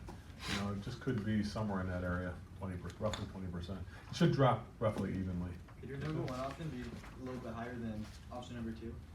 Could your premium plus be, let's say, like 30% higher? Yeah, that's what It could be. I mean, it's not uncalled for, but watch out, because if we go 30% higher, what would that be? So if I said, let's say it's 28,000, what's 38% of 28,000? Say 30,000, so it's 9,000 less? That could be. So I'd say it was 21,000, something like that. From 30,000 down to 21,000, then 21,000 down to, let's say, 19,000, 654, 19,000 down to 11,000, and then Well, if you're start to bring it down there. You're just trying to have that like really low number. Yeah, I would say they really could high. they could probably spread out more at the top Okay. than they would at the bottom. The bottom's got to be a little closer than the top. You know what I'm saying? Like, I wouldn't want to go from 797 to like 2,500 for the next one up. Yeah. Like, I'd much rather see like 797, 1297, 1897, 2997, $4,100, something like that. So it kind of has a nice. If you looked at the way it would go, it would kind of go like this, kind of a thing. And less of a difference at the bottom and more of an incline at the top. But it would be smooth. It wouldn't go like this and then like this and then like that. You know what I'm saying? You don't want to go from like 5,200 to 1,200. Because we did 1,200 now, you're kind of bunching all this up here, Yeah. and there's a big gap between here and 1,200. People are going to say, what can I, somebody's got to have something for 2,500. You know what I'm saying? You're pushing people to keep shopping when you do the gap. That's the key thing there. All right, turn the page there, Chris. Next one here, here's the option sheets. Good chisel, man, nizzle. Here's a blank one. Here's a 3 option sheet. So for those of you who are in the junior program, just take a look at 3 options. I sometimes tell people who are newbies just to do 3 options. Anybody here in Newbie who's never done it before? Program? Yeah, this program, you never did it before? So if you weren't sure about making the options, well, let's at least do the three of them, right? I told you it's better than one, and it is true, it's better than one. So the bottom option would just be the igniter. Igniter with a 1-year warranty and service program. And then the igniter and sensor and gas valve with a 2-year service program, a 2-year warranty. That's it, wasn't that easy? Man, that took all the heartache out of it for the newbies. What else is the problem? Drain cleaning, okay. Unclog the kitchen sink. Kitchen sink with a 1-year warranty and service program. Kitchen sink and do the main with a 2-year warranty and service program. Make sense? There you go. Wow, that was hard. You know, it could, any dummy can do 3 options. I had a guy who said to me one time from Radiant Plumbing, his name was Dale. He swore that he could come up with something where I couldn't do the options, and that's false. Every single thing you could do the options. So we got to a restaurant in Austin, Texas, and he said, oh, look at this one, Joe. We're not gonna be able to do options on this one. What is it?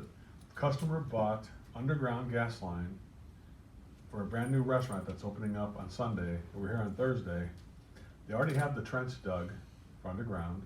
They have the materials they already purchased for the underground gas line. They have the compression fittings and everything. It's already done according to code.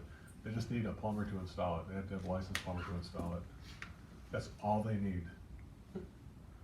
So how are you gonna do that, Mr. Smarty Pants? And I said, it's easy, Dale. Let's go look at it. We look at it and I say, well, man, this is the easiest 6 options I'm ever gonna make. What could you do? You can't change the gas fittings and things. It's just the gas pipe. It's already done.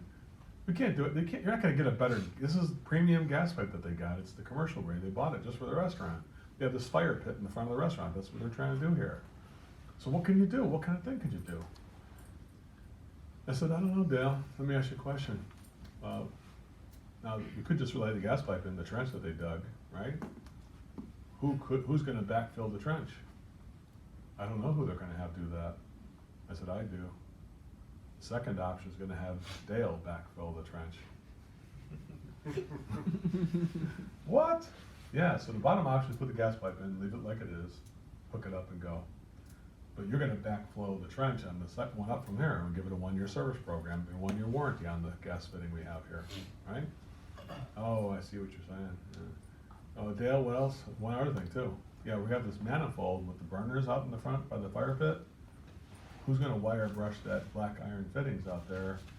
Because it's gonna rain and sun's gonna hit it. We gotta clean that off every year. That's a combustion product out there. Who's gonna clean that burner off every year? Me? Man, Dale, you pick up quick. Because that's gonna have a 3-year warranty, a 2-year warranty, and a 2-year service program on that. And you're gonna get a wire brush, and you're gonna clean that off every year. And if they need new pipe and drill new holes, you're gonna do that too. Damn, I don't even have a wire brush. Well, we're gonna throw the money in for a wire brush too. I'll leave it here, so it's always here. We'll buy 5 wire brushes, so every year they can use a new one. Isn't that great? We'll put them up in the shelving unit at the top of the kitchen shelf over there. Make sense? That's what we'll just do that. Oh wow, that's smart. What else can we do? That's it though, that's 3 options. Oh, we're not done, Dale. Did you notice they had a commercial water heater in the back over there? Yeah. Well, who's gonna change the pilot sensor and assembly on that every year and clean those burners out? I don't know, some plumber? Yeah, his name is Dale. Damn you, Joe. That's what, now we're going to 4, you know, so we keep going up. Clean the grease trap and jet it out every year, because they had a barbecue restaurant with grease trap. Who's gonna clean that grease trap every year? Me. You got it, brother. So we went from having to run the gas pipe, which is already pre-done. The bottom option was like $1,962. The top option was $14,900. They purchased $8,900 from us at that restaurant. Isn't that amazing? I guess it could work, Dale. There's nothing you're gonna tell me that can't get options. Every single thing can have options to it. Don't ever send, not even Ralph's $7 million job. I mean, it's great that he sold $7 million, but boy, imagine if we had done options on that thing. All they can tell you is no, right? I mean, the answer can always just be no when you don't want it. Understand this about options. People can only buy one of them. Now, if you only make one, that's the only one they can buy. If you make other ones, then they could buy the other ones too. You know what would shock the hell out of him is if you offer all the options and they bought something better and did that. That would be interesting. I mean, 7 million could have been the cheapest thing we did, and then more money would have been better. The dollars don't make a difference to me. It has no impact on me. It does not impress me. Money doesn't impress me. What impresses me is honoring the process. That's what impresses me. Make sense? All right, turn the page on that one, Chris. Next one is 6 options. Right there, it looks like an option sheet. Of course, if you got something like this in your stuff here, it's nice.